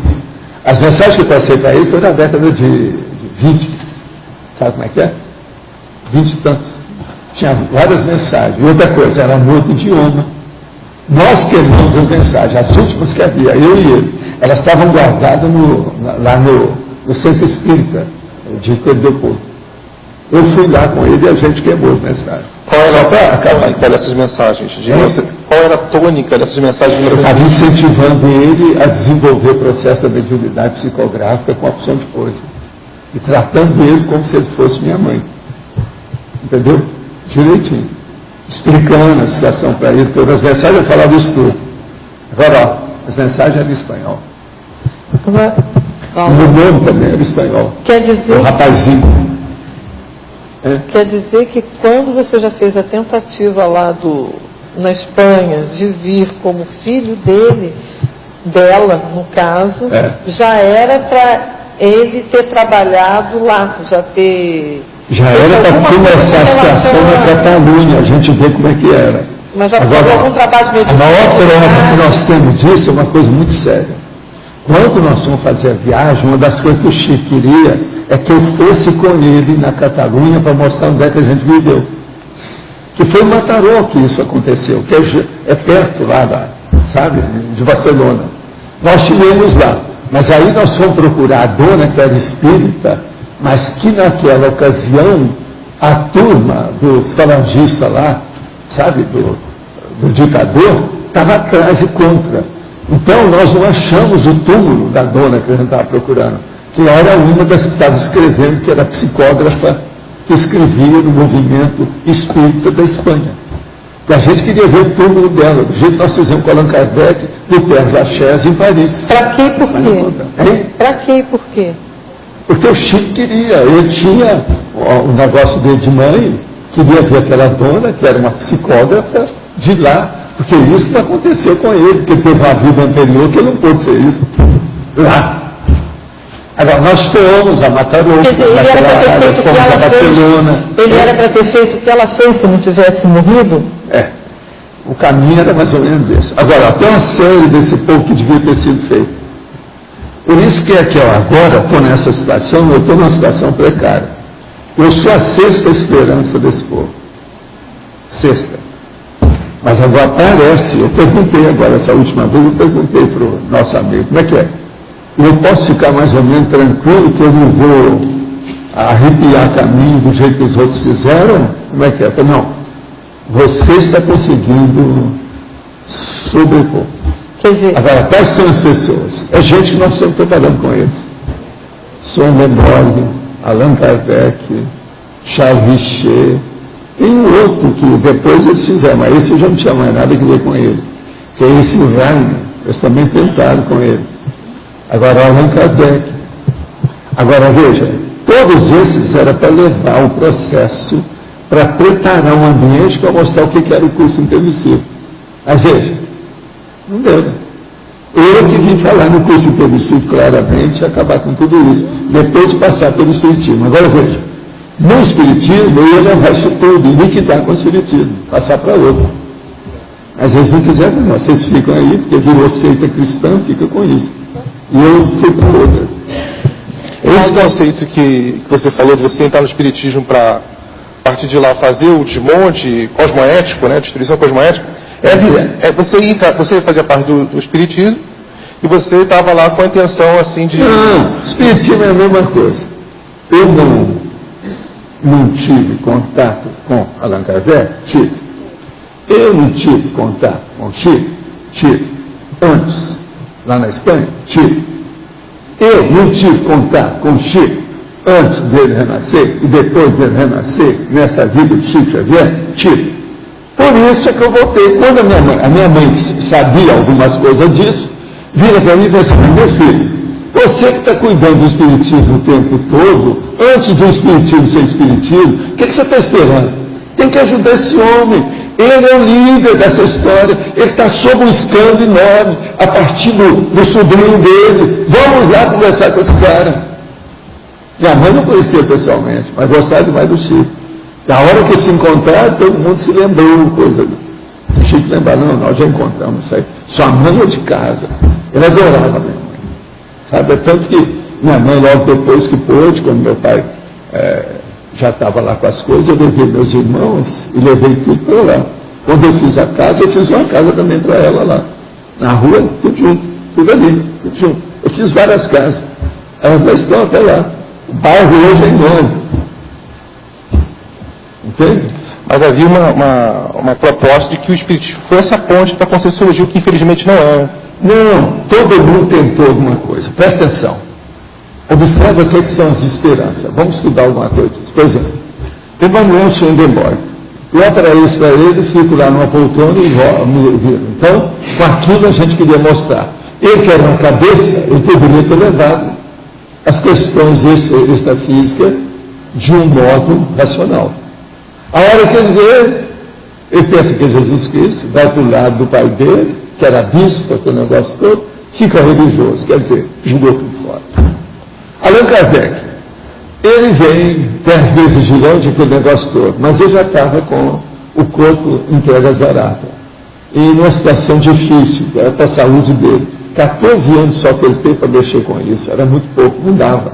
Aí ele aterrou, bateu, jogou tudo fora. Voltou tudo para a Igreja Católica de novo, virou tudo a seita cristã do jeito que está. Chico Xavier, nós já encontramos com ele teve até doido uma vez, uma temporada dele, foi na minha época, que ele teve doido lá, teve que ter assistido, aquela coisa toda menor e tal. Então, com isso, não tinha nada. O Charles Richer não tinha que ter feito, ele estudou a parapsicologia, ele que arranjou esse nome, deu os negócios toda a coisa, estava caminhando. De uma hora para outra lá, ele faz até o quadro sinótico dos fenômenos, milhões de coisas, publica opções de coisas, fica só nisso. Não adiantou nada. E por aí vai. Só por aí, ó, você vê aí, só aí tem 4 que deram para trás. Entende? Agora, tem mais um ainda, que tudo indica que parece que esse Ryan, depois que estava por aí. Ryan, que começou a mexer com a informática, 1 milhão de coisas eletrônica. O chefe, aqui está o livro que eu te falei, e tem uma página, e está mostrando. Olha aqui. Olha que tem, esse livro está cheio disso. É livro novo, olha de onde ele é, aí pós-moderno, a palavra só. É aquilo que eu te disse, tá certo? Valdo, aqui em cima, olha, na letra A. Aqui em cima. O que você está querendo repetir? Swedenborg, Allan Kardec, o Charles Robert Richer, o Heine, tudo aí é desse povo. Agora, eu só sei que ele me falou que eu sou o sexto. Ele falou assim, eu vou para a cesta de lixo ou não? Quer dizer, esses outros todos foram para os quintos. Aqui, ó. Todos esses foram para os quintos em matéria de curso intermissivo. Eu sou o único que sobrou.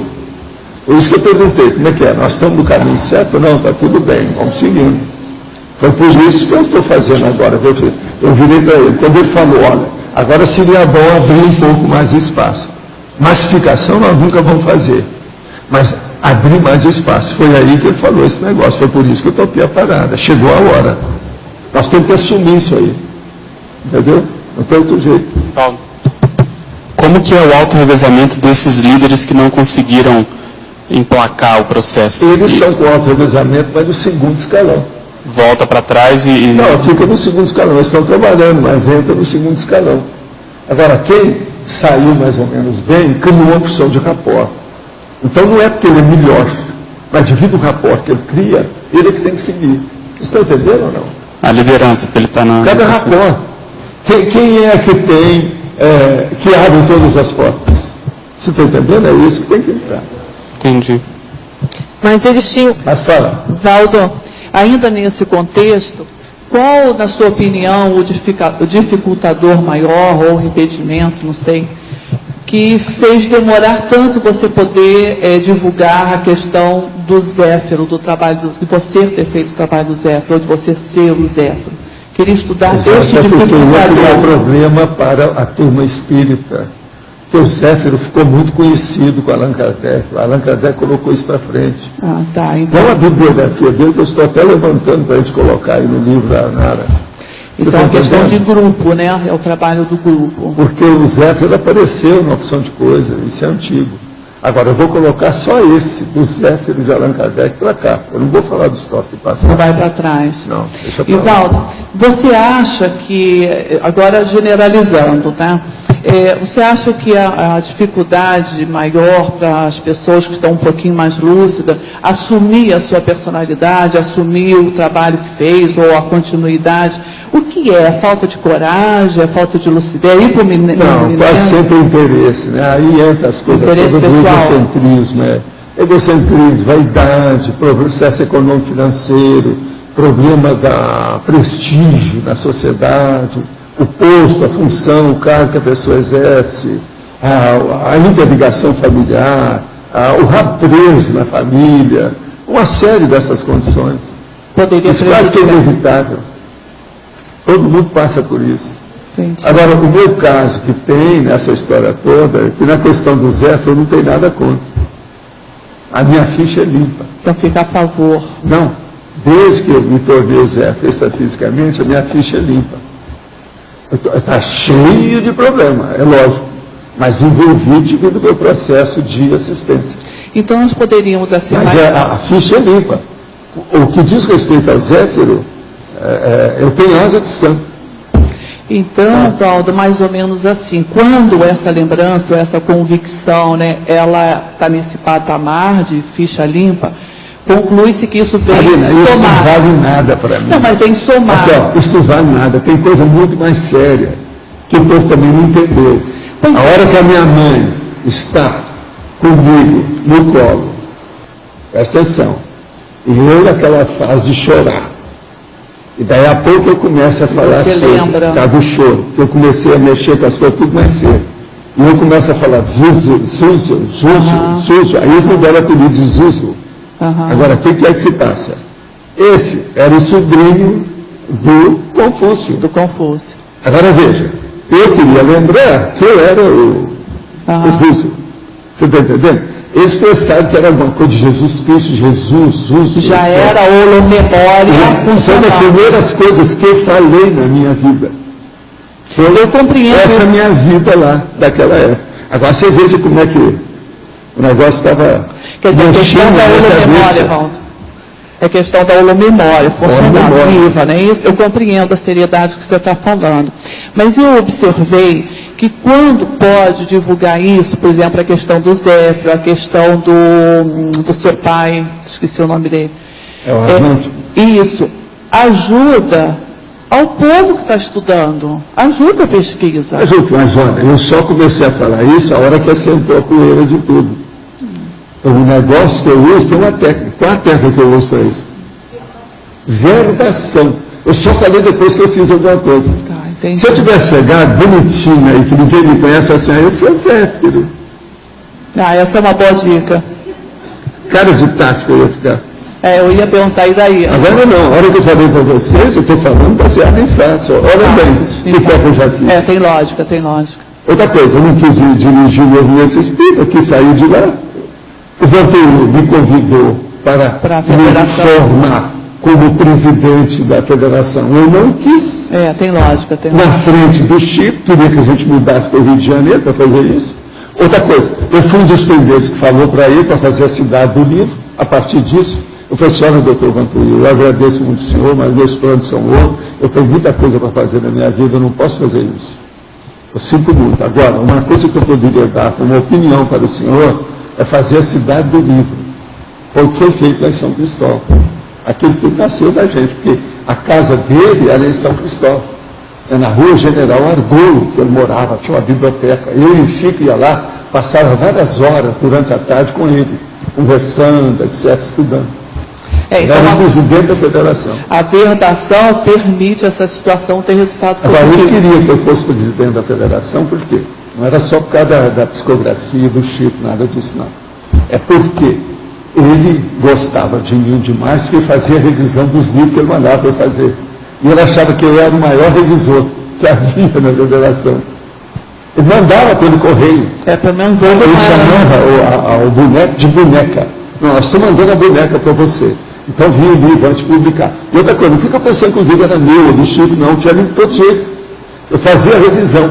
Agora, eu já tinha revisado tudo, eu era a última revisão a fazer. Sempre achava mais alguma coisa, mais alguma gralha. Ele achava, então, que eu era o maior. Você está entendendo? Mas eu olhava aquilo com amor e carinho, com lupa. Eu faço revisão com lupa, né, para ficar o negócio melhor. Então, com isso, eu fiz um cartaz enorme perante o doutor Vantuil. Eu, menino de 20 e poucos anos, ele achava que era o máximo. Você seria a pessoa melhor para dirigir isso tudo aqui. E era, né? Mas agora o problema... Agora o Chico mesmo falou, pois é, meu filho, está vendo? Seu destino é outro, a situação é difícil. Agora, depois disso, eu tive que dar outro conta, que foi do doutor Canuto Abreu. A hora que ele me chama com o povo todo lá em São Paulo, queria que eu dirigisse as obras todas assistenciais a partir das obras dele. É um monte de coisa. Negócio que interessava um montão, milhares de pessoas. Eu recusei também, falei, isso é assunto muito, mas esse não é o meu caminho. Val, que é trabalho de Itacom. Você hoje começou, no início logo da tortura, você falou assim, a gente tem que deixar que o serviço oriente o seu destino. Como é que você não sabia que isso não era isso era um serviço? Eu sei tanta coisa e não faço nada. Eu sei tanta coisa que eu podia colocar daqui para frente, eu não faço nada. Isso, mas... Eu espero para acontecer. Não, vou ver quem é que vai aparecer, como é que é. Isso. A paciência maior que se tem é daquilo que a gente conhece e você não pode falar. E essa eu tenho. Já me mataram mais de uma vez por causa disso. Eu aprendi. Indireto. Ontem mesmo saiu meu nome aí como guru num dos jornais da imprensa marrom de Foz. É um jornal que eles fizeram para combater o prefeito. Eu de vez em quando apareço lá. Ontem apareceu meu nome como guru. Eu estava mostrando isso aí. Que maldade, hein? Agora veja. São os epítetos que estão me dando. Ô, Valdir, tem um monte deles. Agora, o epíteto que eu gostava, um deles, que há muito tempo era heresiarca. Eu nem sabia o que era isso quando eu ouvi falar. Agora, um outro que eu gostava era quando eles me chamavam de Brazilian Crazy. Quer dizer, eles achavam que eu era doido, por causa de parapsiquismo. Eu achava isso o máximo. Esse aí eu gostava demais. Tanto que esse eu nunca escrevi. Eu só falo. Ô, Valdo, essa postura de saber a informação, ter noção do amanhã e o daqui a pouco e manter a paciência, isso também conquista a confiança dos amparadores, não é? Não. Não? Não, é o contrário. Por quê? Eu tenho essa confiança por causa deles. Eles é que me falam essa realidade. Sim, mas você podia dar para ler no frente da hora. Não dá. Questão de nós sabe tudo. Então comigo eles não podem esconder. Eu acabo vendo, eles falam tudo, então eu já sei. Ah, mas se você fosse fofoqueiro e falasse demais. Pois é. Eles não falariam. Não falariam, que é isso que eu estou falando. Que perante os amparadores já não deve ser bisbilhoteiro, não deve ser nada disso. Você tem que ter uma certa educação na situação. Discrição. Isso faz parte do serviço. Discrição. Você vê que tem lógica, não tem? Beleza.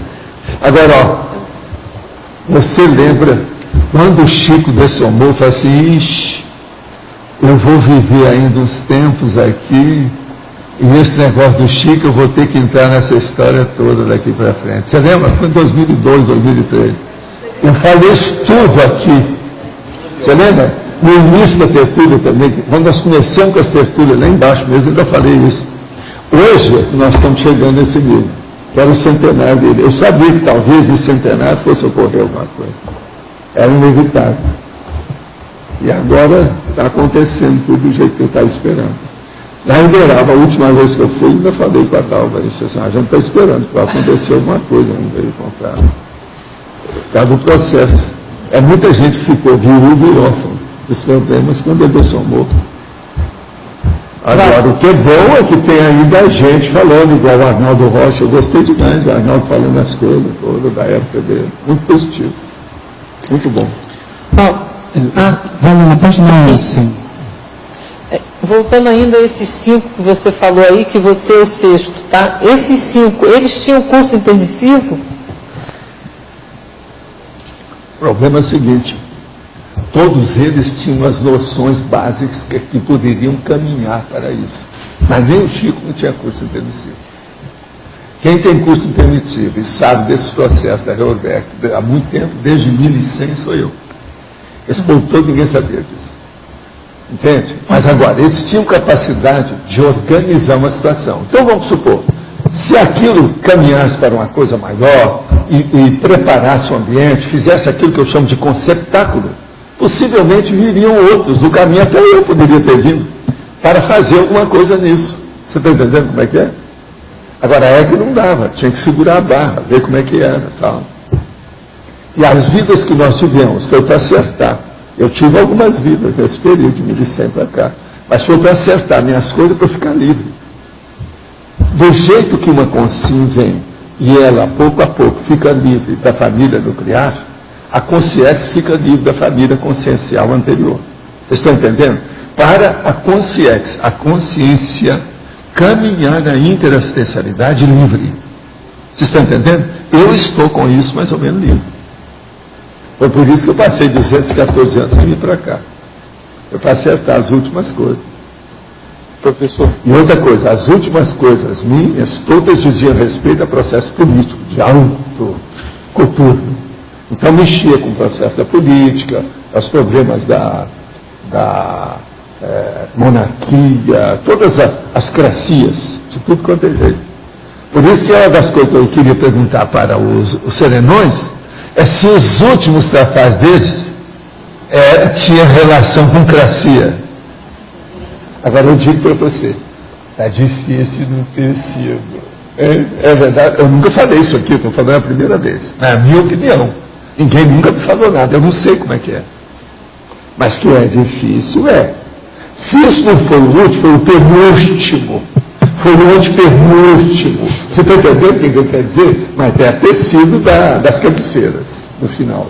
Mas no Pacíficos, você coloca que a especialidade do serenão seria para a politicologia, né? É. Você fala que o para-direito é do evoluciólogo. e do Mas isso é ele mesmo que fala. que tem relação com isso, né? Agora, a parapoliticologia deles é muito vasta, porque pega continente, né? Ela é continental. Então a coisa muda toda de figura, né? O negócio é muito amplo. A gente tem que examinar isso também. O processo da interassistencialidade continental. Quando é aqui? Se aqui é continental, pensa bem como não é interdimensional ou extrafisicamente. Pensa o alcance disso, como é que é. Agora, gente, e o oráculo? Ninguém vai falar do oráculo? Vocês esqueceram. Nós somos do oráculo. O que é? Quem é que era pitonisa aqui? É um monte, está tudo aí. Que orientava. Escuta, eu vivi em Uberaba há 22 anos. Quem mora em Uberaba e conhecia das coisas, conhece o seu gado. Gado. Então vem o cara do centro espírita e fala assim, não, eu sei qual é a minha família espiritual, espírita. Por quê? Cada fazendeiro conhece o seu gado. Está entendendo? Então, as pessoas são igual ao gado. É todo mundo do mesmo curral e é da mesma manada. Você vê, a manada, isso tudo eu estou falando agora no linguajar uberabense, dos fazendeiros de lá, que era espírita. Agora, então, você veja bem, eu conheço meu gado. O que é que eu tenho aqui? Minhas manadas de diversos currais. Acapite? Eu sei disso tudo, a gente sabe da opção de coisa e tal. E todo mundo é assim. Você, por exemplo, na PEC, você está pensando que você está lidando com quem? Com a sua manada dentro do seu curral atual, que a sua fazenda hoje é fora de série, é a PEC. As ICs são as fazendas. São as primeiras vacas com PROEX. As primeiras vacas. Agora veja, eu conheço meu gado. Você está entendendo o que quer dizer? Agora veja, os fazendeiros estavam certos. A metáfora deles é terrível, eu sei. Ela é, vamos dizer, estupefaciente. Mas que ela é correta, ela Mas é o caminho do evolucionário. Né? O fazendeiro que não conhecer a sua pecuária, o seu gado, ele está perdido. Agora é o caminho do evoluciólogo, né? É o caminho do evoluciólogo. Vocês lembram que eu contei o caso daquele nosso amigo que chegou bêbado lá com as 26 reis, porque a tempestade tinha matado todo mundo lá com raio? Sim, com a cerca. É desse povo que eu estou falando. Ele admitia as nossas coisas, fazia tudo, uma pessoa fora de série. Mas ele ficou desesperado. A maioria das vacas dele foi embora, eram reses. Ele perdeu 26 de uma atacada, um raio, na cerca. Matou todo mundo. Cerca debaixo de uma árvore. Agora eu falei com ele, isso tudo estava marcado, é assim mesmo. Você vai ficar mais rico. Vai acontecer coisa que você vai enriquecer depois dessa. Por causa do seu ato. E eu falei com ele depois que a gente distribuiu as vacas, tudo. O seu ato de dar a carne para todo mundo. Isso foi o máximo. E realmente, ele liberou depois. Porque eu parece que tinha comprado até outra fazenda. Veio uma conversa na ocasião que eu tinha comprado uma outra fazenda. Então eu tinha liberado, comprar outra fazenda.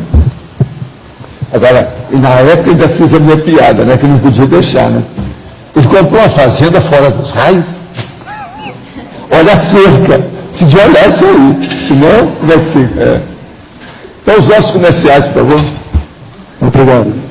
As pontuações de hoje: 56 assinaturas no livro de presença, 21 perguntas presenciais, 18 perguntas online, 45 votos presenciais, 6 votos online, 1.258 tentativas de acesso ao site, sendo 194 teletertulianos acompanharam a abertura.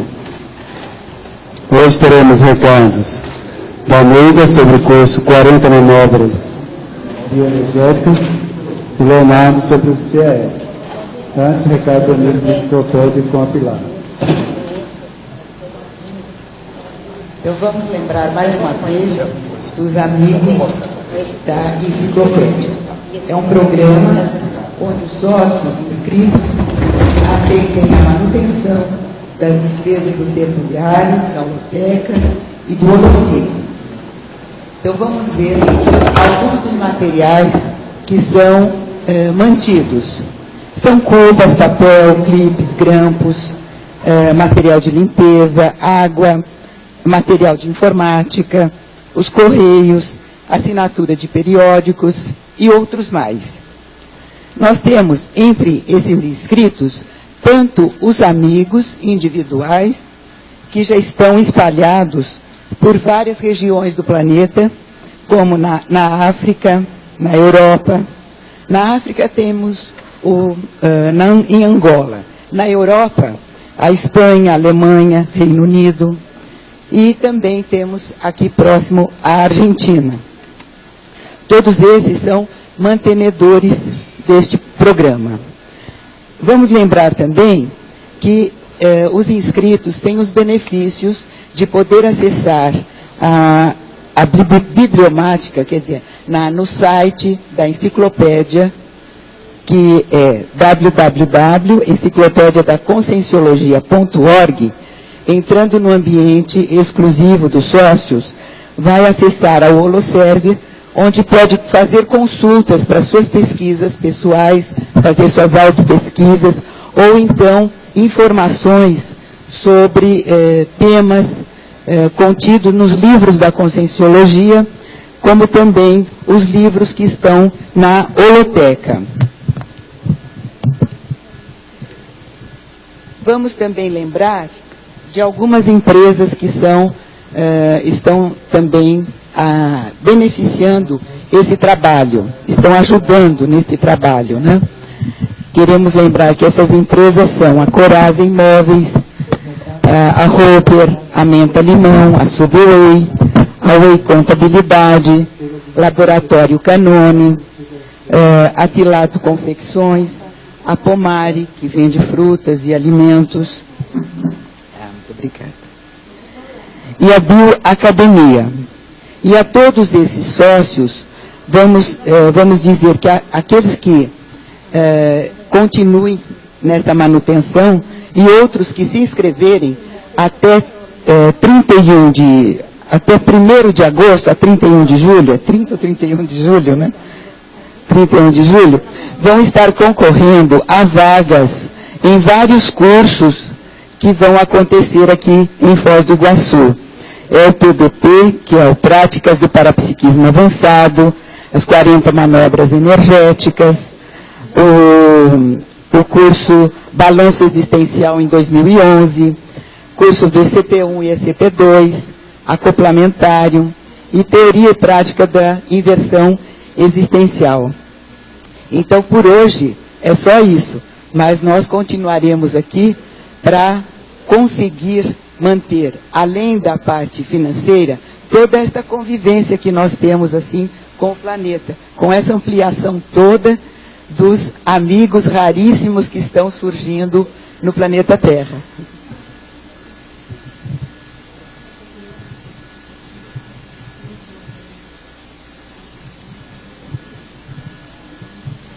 Boa tarde a todos. Estamos aqui para divulgar o curso inédito de 40 manobras energéticas, que será ministrado pelo professor Mário Oliveira, aqui no CAEC, em 2 módulos. Primeiro módulo, 15 e 16 de maio. Segundo módulo, 12 e 13 de junho. Então, são 2 finais de semana que a gente terá como objetivo praticar a bioenergética de uma forma bem intensiva. Quem tiver interesse nesse tema, gente, está convidado a realizá-lo e se dirigir à recepção CAEC para maiores informações. O preço está bem acessível, R$ 300, pode ser feito parcelado. E o telefone para contato, 3525-2652 ou na própria recepção. Estão todos convidados. Olá, pessoal. Gostaria de passar informação para vocês aí. Amanhã, dia 31 de março, a empresa Eletromil vai estar vindo aqui no campus CAEC realizar uma manutenção elétrica na rede de alta tensão.